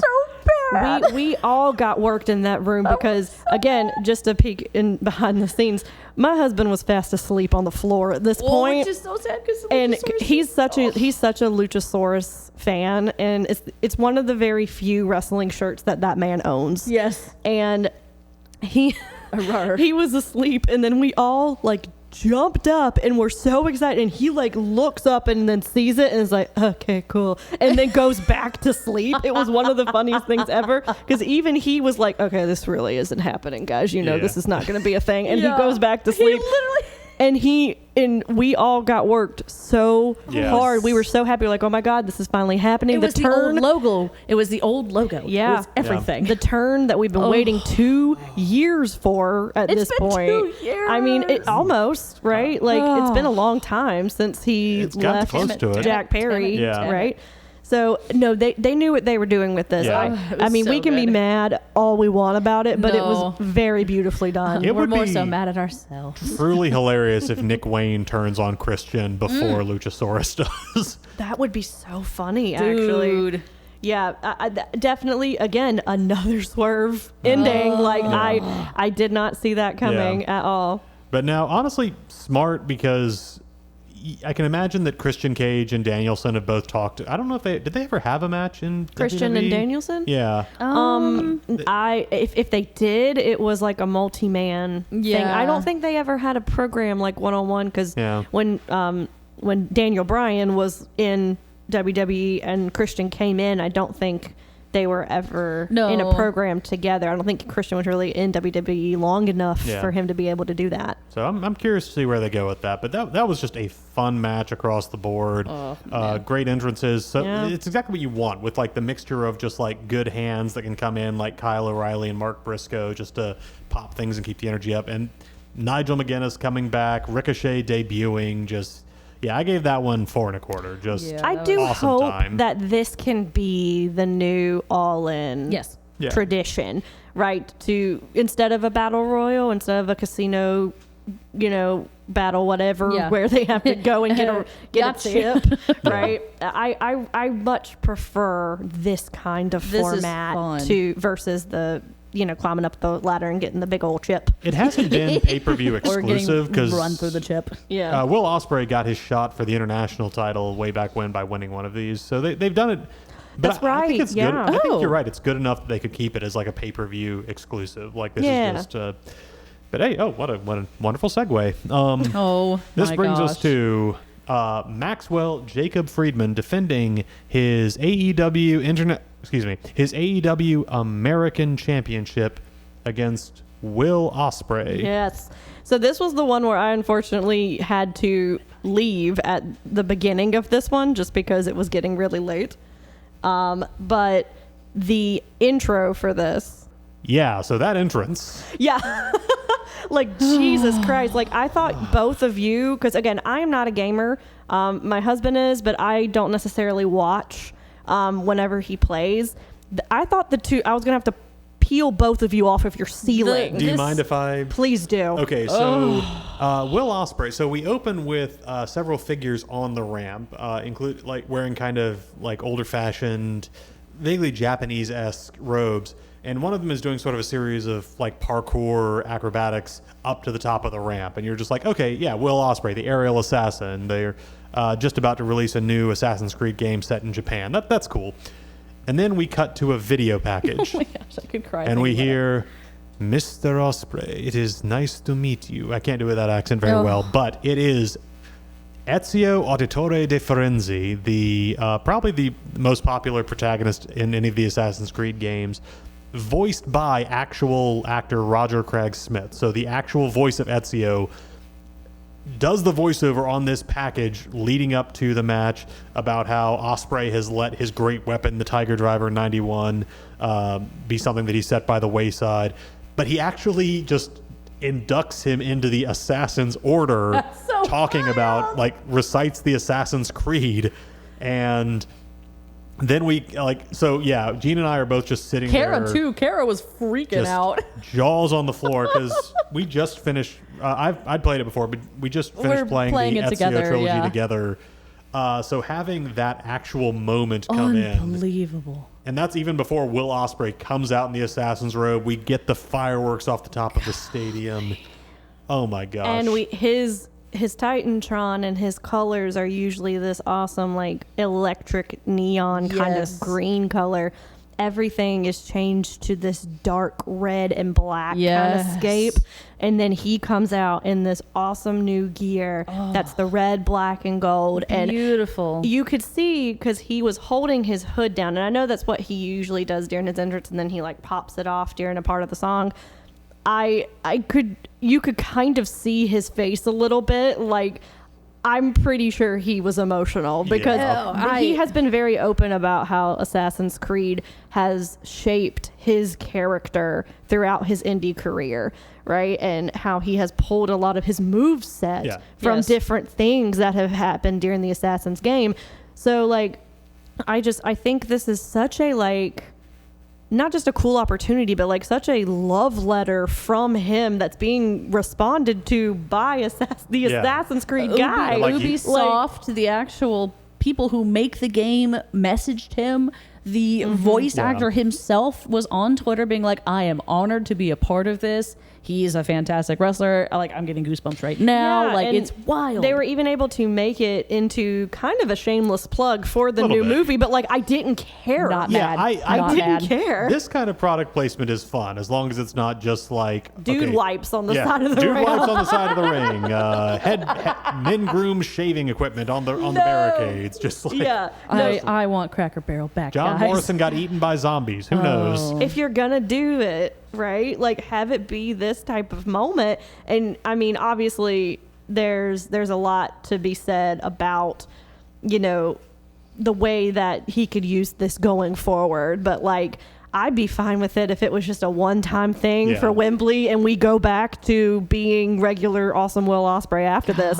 But like, just being like, okay, no, he has the, like, I don't know what it's called. I don't know the game, but like the Assassin's Mojo. I don't know like what it's called. It's that now. having that kind of propel him through this match against an opponent who has just been like the worst. The worst. Right? Like American. The absolute worst, which his entrance was, his entrance was also great too. So he has the red, white, and blue trunks on. He's got the robe. He's got a tall stovepipe Uncle Sam hat. That was looked like somebody had sat on it at some point because he takes it off fairly quickly. He does, and I promise this will be my last Wrestle Talk reference, but like MJF did an entire week's worth of programming with these Wrestle Talk guys. He did to promote, not just to promote All In, but like he was their American correspondent, which he basically just shat on. They're like, so on this day in British history, this and this happened. What do you think about that, MJF? And he would just, on the cuff, just come up with something so terrible, like so just like hilariously shaming to British culture. And I think it builds onto this match. Now, again, not everybody watches that, but like they do have a pretty good following over there. You need to watch it. It is so he good. gaslights him to say that the Civil War didn't happen. He did that. Now that was on Cultaholic, which was a little bit different, but still it was still a British wrestling channel. But he basically gaslit the host into saying that the Civil War didn't happen, which I'm like, I honestly didn't think that this man could get any better at his job. And then he just does this one-off, which he's never going to do this again. No. This is not a gimmick that he's going to continue, right? Because he's already dropped it. I think he's just happy to be like back where it's just, what's the most heelish thing I can do in a given scenario? How much of a bitch can I be? Yeah. And the British crowd was, I mean, obviously they booed him, but it wasn't like nuclear heat. No. Yeah. They were into it just as much as we were over here. Like, it was, which understandable because crazy. it's an amazing match. Their 60-minute match on Dynamite is a tough act to follow. And I remember when I was thinking, like, there's got to be a stipulation for this, right? Like a ladder match or a cage or something. It's like, nope. We just trust we told an amazing 60-minute story, and now we're going to tell an amazing 25-minute story. And it was amazing. And I know there were so many great spots in this, but like just the like bell to bell story that was told, and I think that's just MJF in a nutshell, right? Like you can't think of anybody who is better at in-ring storytelling than him. I don't think. I also love that they MJF uses both a crossroads at one point, reversing a Stormbreaker, and then in a tribute to his former best friend, spikes Ospreay on the ring apron with a Panama Sunrise. And that's when I Shelby's said, rage. that's when I said out loud, how dare you stand where he stood? How dare you? How dare you do that to the guy who spent months betraying you and caused you to lose your world championship? You know what? No, it doesn't matter, Robert. It doesn't matter. He was justified, okay? See, like, it's fine. See, your response is better. I was going to say, well, he's not really standing very well right now, but Shut up. That is so mean of you. No, he's got the use of his legs back until he takes another step off a 6-inch surface. I hate both of you. I hate to both of you. The best wishes of This Is a Work go out to Adam Cole for a full and speedy recovery. No, please, really, though. Do come back. We miss you. But yeah, so great match all the way through. Just both these guys pulling insane moments. Interesting bit near the end where MJF, I think Rimsberg is the ref in this one. Yes. Oh, actually, no, I got to jump back one. Ospreay on the apron does, I think, an Oz cutter to MJF, who rolls off. While he's getting up, Ospreay comes diving off the apron to do a hidden blade with him. MJF, without looking, so clearly somebody must have signaled him, but he ducks with like 3 inches between his head and Ospreay's elbow. And Ospreay kills a cameraman. Oh my God, he did. Also, I don't know what underwear package you've got, my man, but I mean, wow, The holy guy cow. rolls over and you see some socks and underwear with a very matching bright pattern. He was very confident that his ass was going to be seen on TV. He was like, hey, right? And he look was at like, it. I got to make it match. Make him remember me. Right? Like, they're going to remember the camera guy. Was it with that camera guy? Was it Claudio's camera guy? I hope it's Claudio's That camera same guy. guy. the story behind the cameraman. Oh, man. Oh, I totally forgot about Yeah. that move. And just the, like... I was surprised we didn't see the replay of it coming towards the camera. I wonder if it wasn't, if the footage wasn't quite as good as they wanted. 'cause- Probably not. Or Or- maybe they just were like, maybe it hit the camera at a bad angle or something. Well, just as a reminder of that like awesome moment on their Dynamite match where MJF is like on the floor outside and Ospreay just comes through the ropes behind him.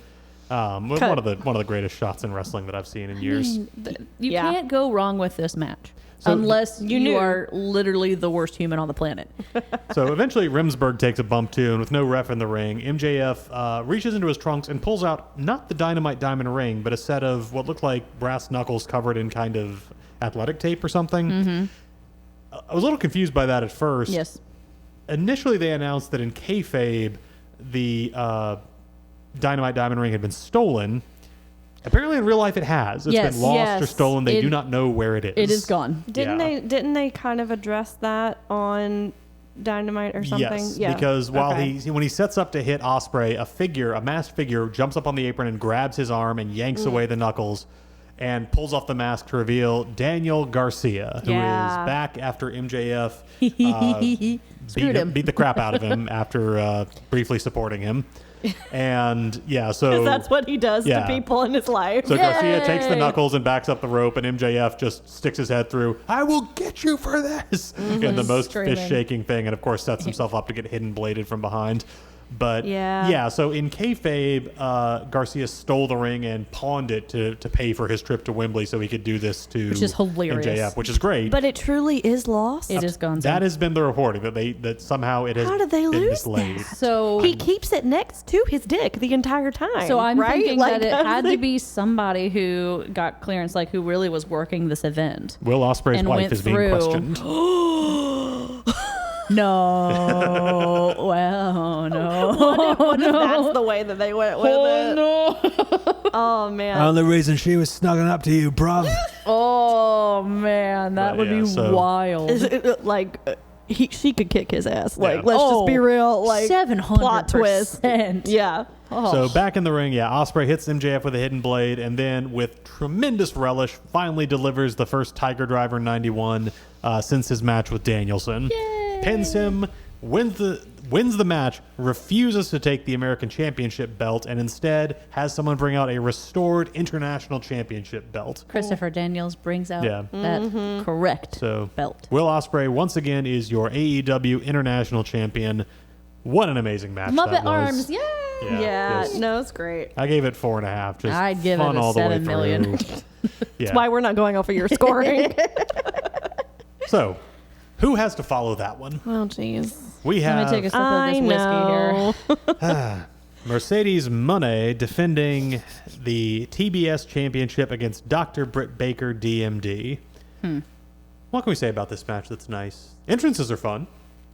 Mercedes comes out in a carriage pulled by men in like the Buckingham Palace Guard outfits. Camille's up as a footman. Which were worse than MJF's hat. We see inside the carriage, and there are 3 corgis with Mercedes. Yes, the corgis! Those looked like good boys. And then we had a brief glimmer of hope that maybe the corgis were going to wrestle and she was going to let them go, and they A were going to run-in wrestle on where- her behalf. where Britt is being snuggled down on the apron. If there's a Gina would have been taken out I would like have been 100% gone, by so. that finisher. Just a snuggle of corgis. a snuggle of corgis. That's the name of the move. Yeah. Yeah, so this match, we don't have to talk No, about it much there's- if we want to move on, because I know we've been talking Yeah. a while about. not much to say on it, honestly. Nope, it happened. I think both Britt and Mercedes have an issue where if they don't have chemistry with an opponent, it's really clear, and they don't have Yeah. it with each other. I still don't think she works well anyway.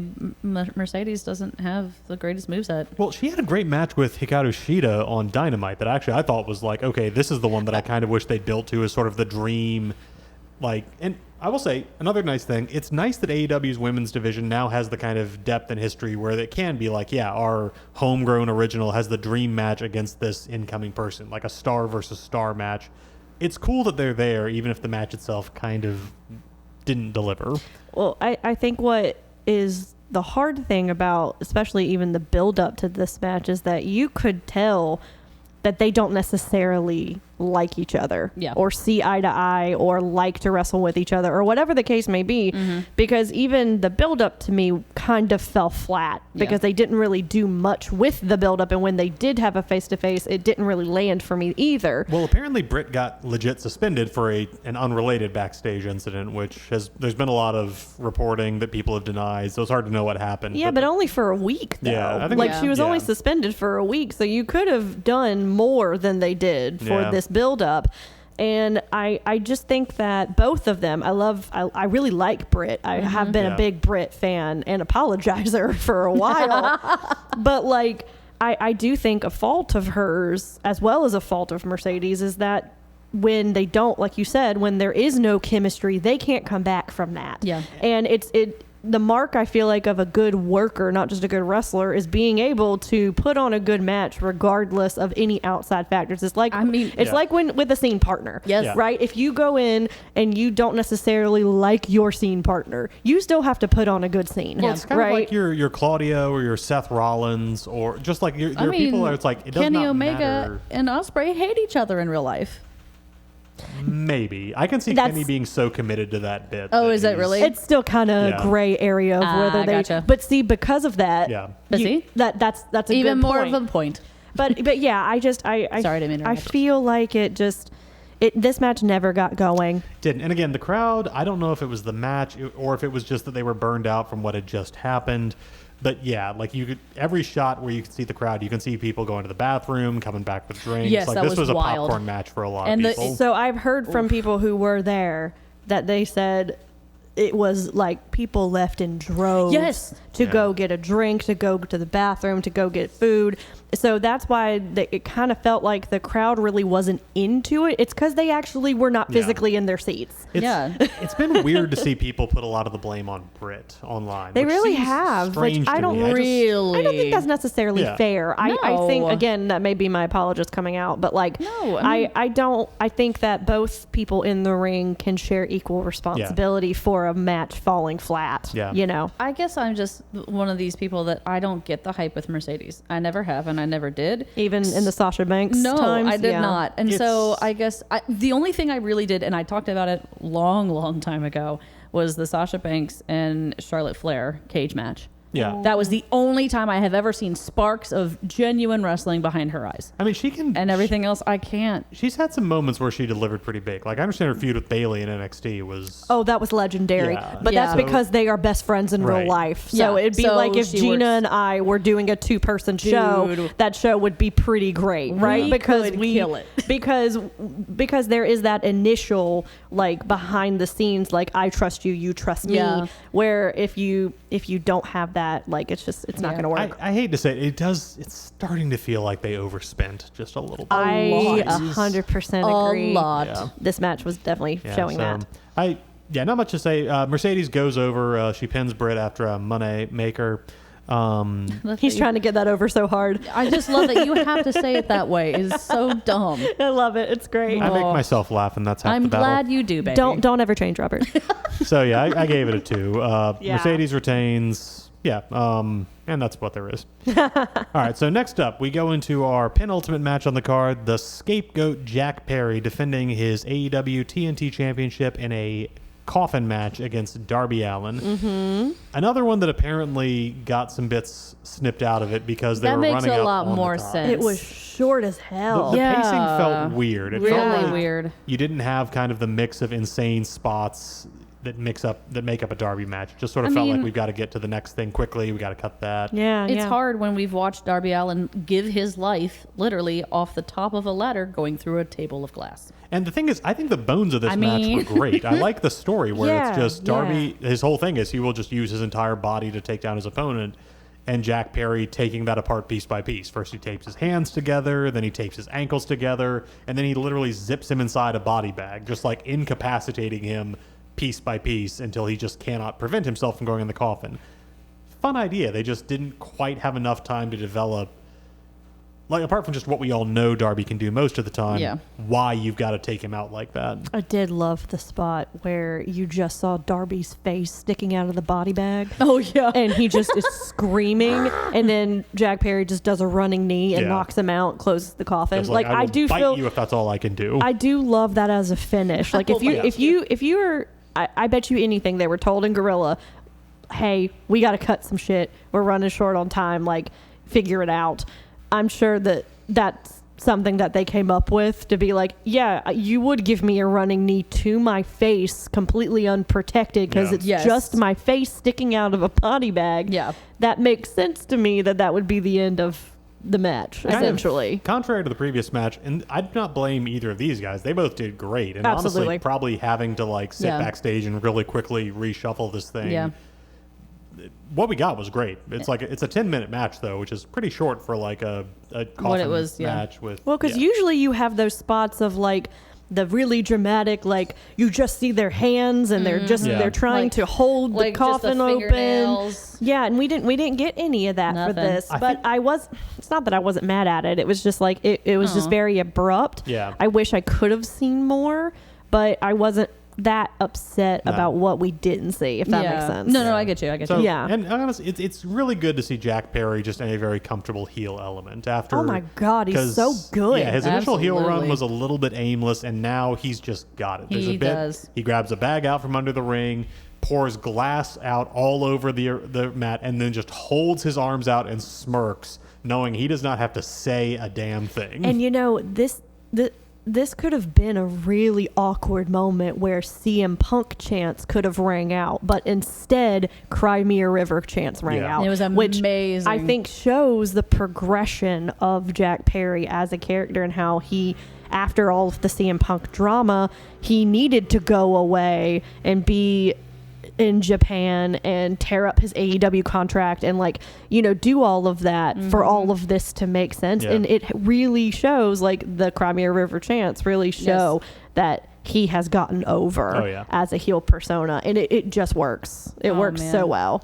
Yeah, so I gave it a 3.5 overall. It felt like Yeah. there was a without the time constraint. I felt like there was a 4 match in here, but what we got was Yeah. still pretty solid. If this had not been, right before, yeah, and this was the main, I think that it could have gone wild. Like, I'm not saying it should have been. I'm just saying, like, this, if this was not this big, huge match with Danielson and Swerve, and this was like a possibility as a main, like, roster kind of like main fight, I think the time would have worked better for them I mean, there. we did have Sting return. yeah. So let's talk about that real quick after the match, because impressively nobody comes in to interfere during the match. It's just Perry versus Allen. But after he locks Darby in the coffin, the Young Bucks come down and they've got a big old can of gasoline with them. What are they gonna do with that? Honestly, Oh, no. the camera's off the coffin enough that part of me was like, could Darby have like gotten out through like the bottom? Did they have, like, a Oh, little- sure. Oh, yeah. that would have Never- been fun.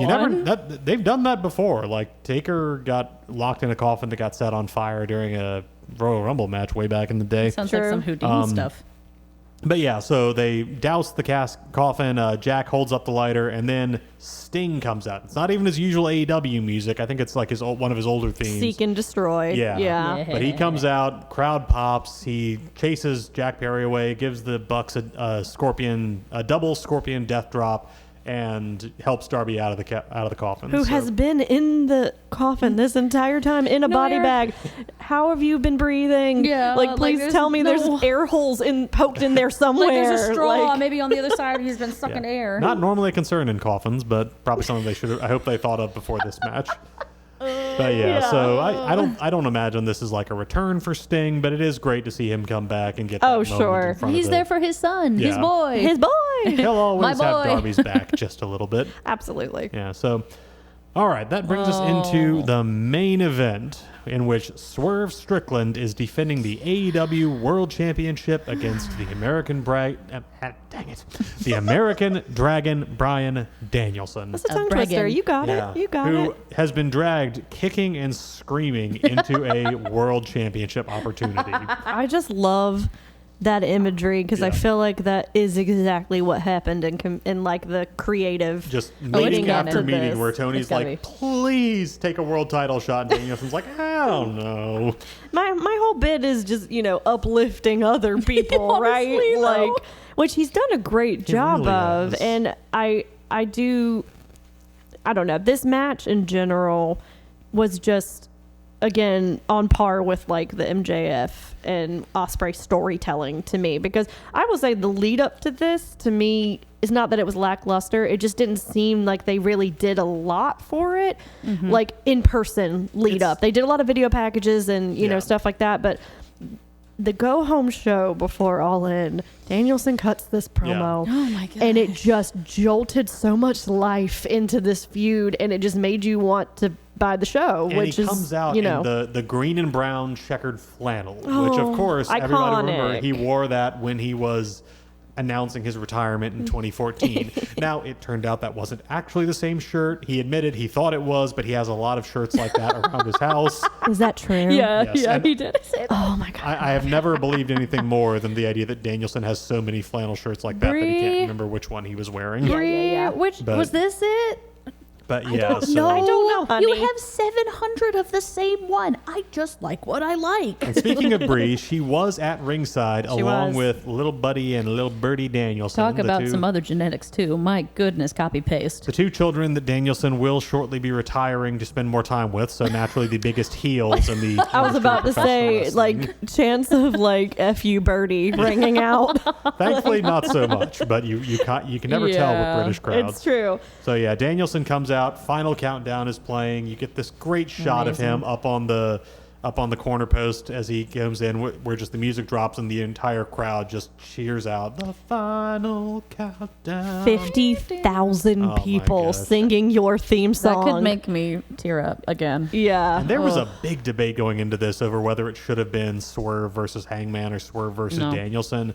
No. I can't imagine wanting this to go differently because No, because I feel like it has kind of been all about Danielson and this build-up, because it's been like, okay, this could be the end of his career, you know, for this match. But, like, I can't think of anyone better than Swerve. yeah. Because he has become this, like, it's such a weird term, but, like, this lovable heel, right? That, like, you want to cheer for because he's just so fucking cool. He is so cool. But like he cut a promo over a baby, Yeah. right? Like Well, that's you the thing is broke he into hasn't- my house. He hasn't really turned from that. Like he's still Yeah. visibly that guy. And so in this match, you've got moments where he can still like he's got at one point in the ring he sets Danielson up for those stomps that Danielson usually does. Pauses and is clearly like, no, I don't want to do it this way. Drags Danielson out of the ring, sets him up right in front of the barricade where his children are, Yep. and then stomps him while staring his kids in the eye. So Gosh. reportedly, Birdie, his daughter, was like crying in Bree's arms for a good 5 to 10 minutes, and And- then you just see Buddy next to him going, "Yeah."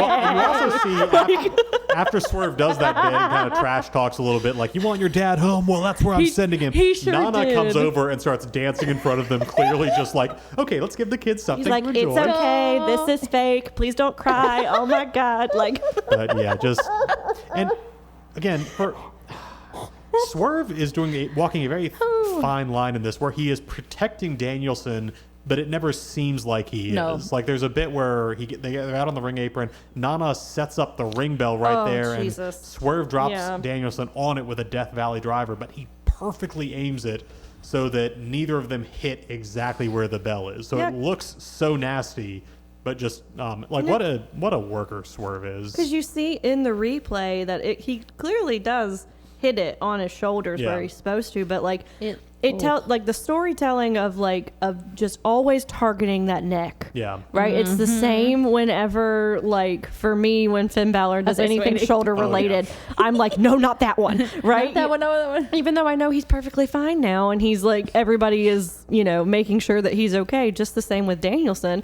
I know people aren't like actively trying to break his neck. Yeah. But he still like does these moves, which is very clear that he still needs neck surgery. Yeah. Right. Yes. Which is what he comes out later and says. But like, I mean, it's remarkable how they can protect each other so well and then make it seem so real initially. Like, it's crazy. And admittedly, as soon as this was announced, I was sure Danielson was going to win. I was just like, I can see him retiring, but I feel like Not now. this is going to be the time that he has that one last hurrah with the title.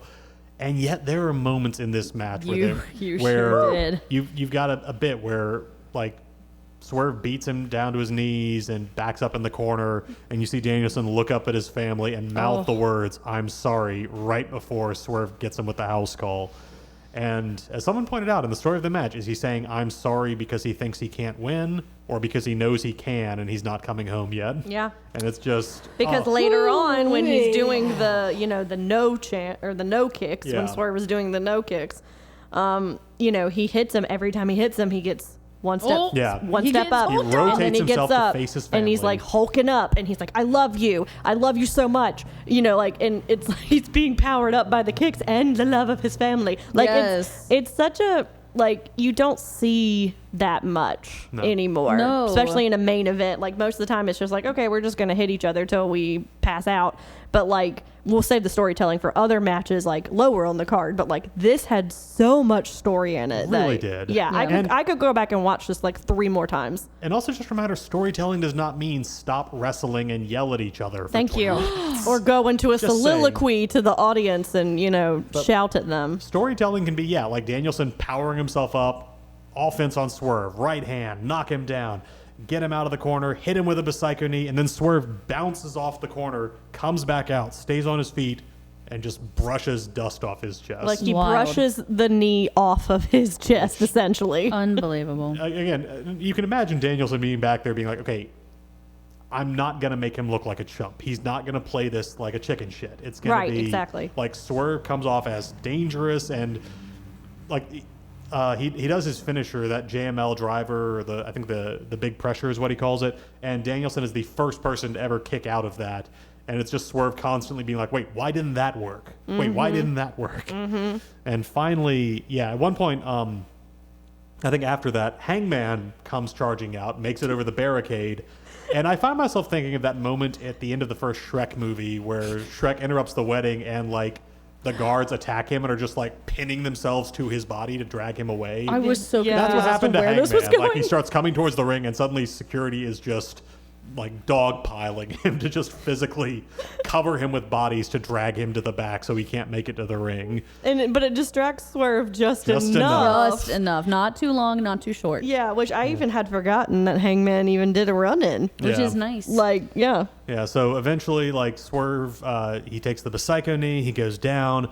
Danielson gets him into the bell lock, and Swerve looks like he's about to tap, starts to pry off Danielson's hands, but that's exactly what Danielson was waiting for, locks the arm behind him, and with no other way out, Swerve taps for the first time in his AEW career. Unbelievable. And Bryan Danielson is your new AEW World Champion. And then you get the family in the ring, and it's just... That little boy...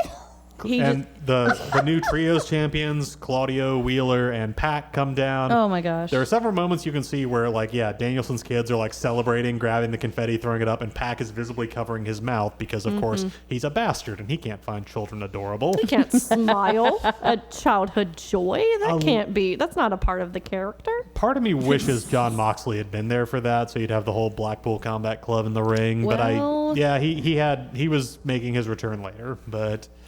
Oh man, it's I've got a just theory about that we can talk about later. So good for Danielson to have that moment. It was just one of the, like, as a fan who, Danielson was the first person I watched wrestling with, or watched wrestling and saw with you, Shelby, and I was like, I get this. I really like this, and I really like him.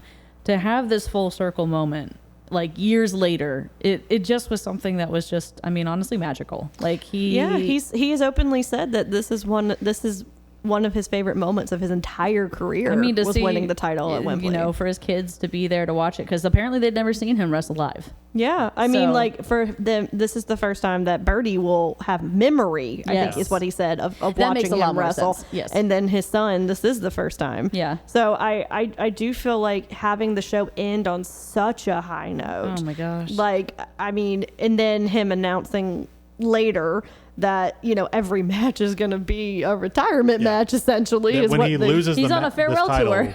When he loses this title, it will be the end of his full-time career. Yeah, and so now we have all these other matches to look forward to. So it made me feel, when I was watching this, it made me feel like Revolution again. Yes. And Revolution to me was by far in my opinion, their best show of the entire year. And I don't know if that's biased just because I was there. But we've gone back and watched the recording of it, and we still come to the agreement that it was one of the best shows of the year. It's really hard not to, like, I try not to be too romantic about pro wrestling, which is ultimately a business. I get that. But just that Tony Khan at a gut level makes these big decisions because he loves pro wrestling and he wants this moment. It's like, everybody went nuts. Again, I don't want to make this into a thing where I slam WWE all the time. You've done it a few times. Everybody went nuts when Cody finally beat Roman, and I just kind of want to, like, run around being like, this wasn't their plan. Cody wasn't going to be in the match. Like, they only made this happen because everybody got so mad when it was going to be Rock versus Roman. Like, that was never their plan. They did it because they had to. And I look at this and I'm just like, you give Sting this match because you love this man and his career and where it goes. You convince Bryan Danielson against every, like, clawing fiber in his body, please let me put a world championship on you because I want you to have that one more time. I want you to be part of the lineage of the world championship in this company. Well, it's because Tony's the biggest mark in the business. Yeah. He sure is. Right? And that's not a derogatory term. No. Like, that is, I call myself a mark for certain people. You know, so, like, I think that he is one of the biggest wrestling fans in the business, and he treats it that way. So that's how you can have these, albeit sometimes marathon of shows, you know, you still get these moments. Yes. Right? And that marathon's worth it. It's worth the run. Yes. Right? Yeah. So I can agree with that. What a great go home. What a great way to end it and set up this last run of Danielson's Aubrey better career. be the ref for the last one. Oof. Jeez, you'll know because the eyeshadow is just going to be running Off down her face face. Just sobbing. the whole time. So what would you give this whole show, like, overall? Overall, there were a couple of matches that just weren't quite there, but just the moments. I mean, those are all AEW shows. When it lands, it's just so good. Yeah. I give it 4.5 out of 5. It's an amazing show. That crowd got its money's worth, and it's, again, people talk about ratings, people talk about attendance. I'm so glad this company exists. Like, it makes the industry better. And Swerve Strickland just apparently re-signed a contract with AEW that's going to keep him with the company through almost the end of the decade. Reportedly puts him on the level of, like, their highest paid stars. And there's a comment, not specifically attributed, but that people inside WWE feel like it's bad for the sport to pay people over their market value. Which, wild first accusation. Off, screw you for saying that about Swerve and what he has delivered with this amazing title run. But also, I like that wrestlers get paid better in this company and other companies. I like that every wrestler negotiating a contract anywhere now has this extra leverage. Like, that's just good for everybody. And the only way to not like that is if you're mad that WWE is not going to be able to pay as big of a a stock bonus out to its executives at fiscal year ending, which is a stupid thing for a fan to care about. Okay, rant over. You sure? I do like I like WWE's product and where it's at now. I just want to say that there's just stuff that grinds me a little bit. Sure, that's fair. Anyway, what about y'all? Do you guys have? What's your opinion? I mean, I would say this was a 4 Regals. Yeah, I would say 4 Regals Yeah. is where I was at. but I also think we are measuring wow. we are measuring AEW pay-per-views based off of Revolution, Yeah. I think, and this to me was not the same caliber as Revolution. No. I mean, but could it you was, imagine if we were in this audience?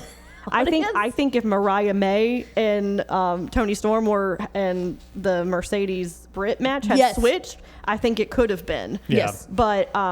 But yeah, no, I agree. Probably 4. Yeah. But yeah, overall, I had a fun time, and usually that's how I do my rating, is if I had a fun time or not. And Lord have mercy, did we? Yeah. Well, we are running up on a lot of time for this. So. Well, okay, it's all in Yeah, though. this Like is a we big knew card, big we knew matches. this was gonna happen, Yeah. and we have thoughts. We So, have many. yeah. All right. So, David, anything you'd like to announce before we do our own go home? Oh, not much. What's up with you? Yeah. No. So frequent listeners of all the shows on this podcast have probably figured out by now that Long Walk Talks hasn't had an episode since last December. And every time we talk about what's coming up next, I threaten to bring it back. The problem is that I kind of feel like, and I hate to say this, after 6 years, Long Walk Talks kind of got a little stale. After my repeated attempts to try to put some more vibrancy and life into it and come up with new things for us to talk about, which is why that hiatus is going to continue for a little bit longer as we change directions and hosts. Robert, you probably regret agreeing to take over for this show from Two Dogs, because now you're about to be pulled into another podcast along with our producer, Kara Hayes, as we dive into Long Walk Talks Lost. What? I'm sorry. Okay, I'm popping for this because I had no idea that this was happening. Okay, sorry. Explain. So we are coming up on the 20th anniversary of the premiere of the TV show Lost. Shut up. Yeah, girl. Yes, it premiered September 22nd, 2004. Oh my God, that was 20 years ago. Yes, it was. Okay. No one is more upset about that fact than me. I'm sure. So in honor of Lost's 20th anniversary, and just the fact that me and Robert and Kara are all big fans of the show, we've decided that we're going to do a retrospective about the show. We're going to take it 3 or 4 episodes at a time, and we're just going to treat it as though people have seen the show. Yeah. I mean, this first season's been out for 20 years now. I mean, at this point. There are definitely going to be some sections that get to spoilers for seasons ahead. I will say though, I am one of the few people that has never seen an episode of Lost. Oh, you should please. So Watch along. no, but this is a good thing, because you can have people like me who've never seen it and can watch along with you guys, like talking about it. Like that's awesome. We might have a point in every episode where we're just like, okay, Shelby, stop listening now. yeah. Shelby, you haven't caught up. Like stop Shelby, listening. Go watch GMM. Yeah. So yeah, that's going to start. Oh my God, what's today? Today's August 31st. So the plan right now is for the premiere episode to come out on Sunday the 22nd, because that'll be 20 years to the date. Wow. And then, because Lost famously was ABC's flagship show on Wednesday nights for 6 years, new episodes of Long Walk Talks Lost are going to drop on Wednesday evenings. This That's is so amazing. exciting. I'm so excited for you guys. This Thank is you. awesome. Yeah. This is going to be fun. I'm so glad you didn't tell me before we came on the air. This is so exciting. This was a show that came on when I was still in high school, and was just one of the formative TV shows and like shaping what I love about TV as an adult. So Wow. yeah, just very excited to talk about it. Well, listeners, get ready for that. Let's 'cause go. That's going to be such a cool pivot from what we've been doing on this channel. Yeah. Like we need something like that. That's awesome. I'm so glad you were so hyped for this. I am so happy. That was the best reaction. Well, Shelby, if people want to reach out to you online or follow you online, where's the best place for them to do that at? You can do that on Instagram at SlayAllRay. I am on Instagram exclusively. Nice. Gina, bless your heart, Brafford, where can you be found on the internet? I think I need to change my handle. I think I need to change the handle name Is it to time? Bless Your Heart Brafford. I think I might have to go do that. But That's a big commitment. You I sure? am, It is. well, Broadway Baby 1218, that's from high school, and it's time. It's time. I'm really proud of you. This is really know. big, guys. Change is hard. I'm gonna be okay. But no, until that change happens, I will be on Instagram at Broadway_baby1218, and that's it.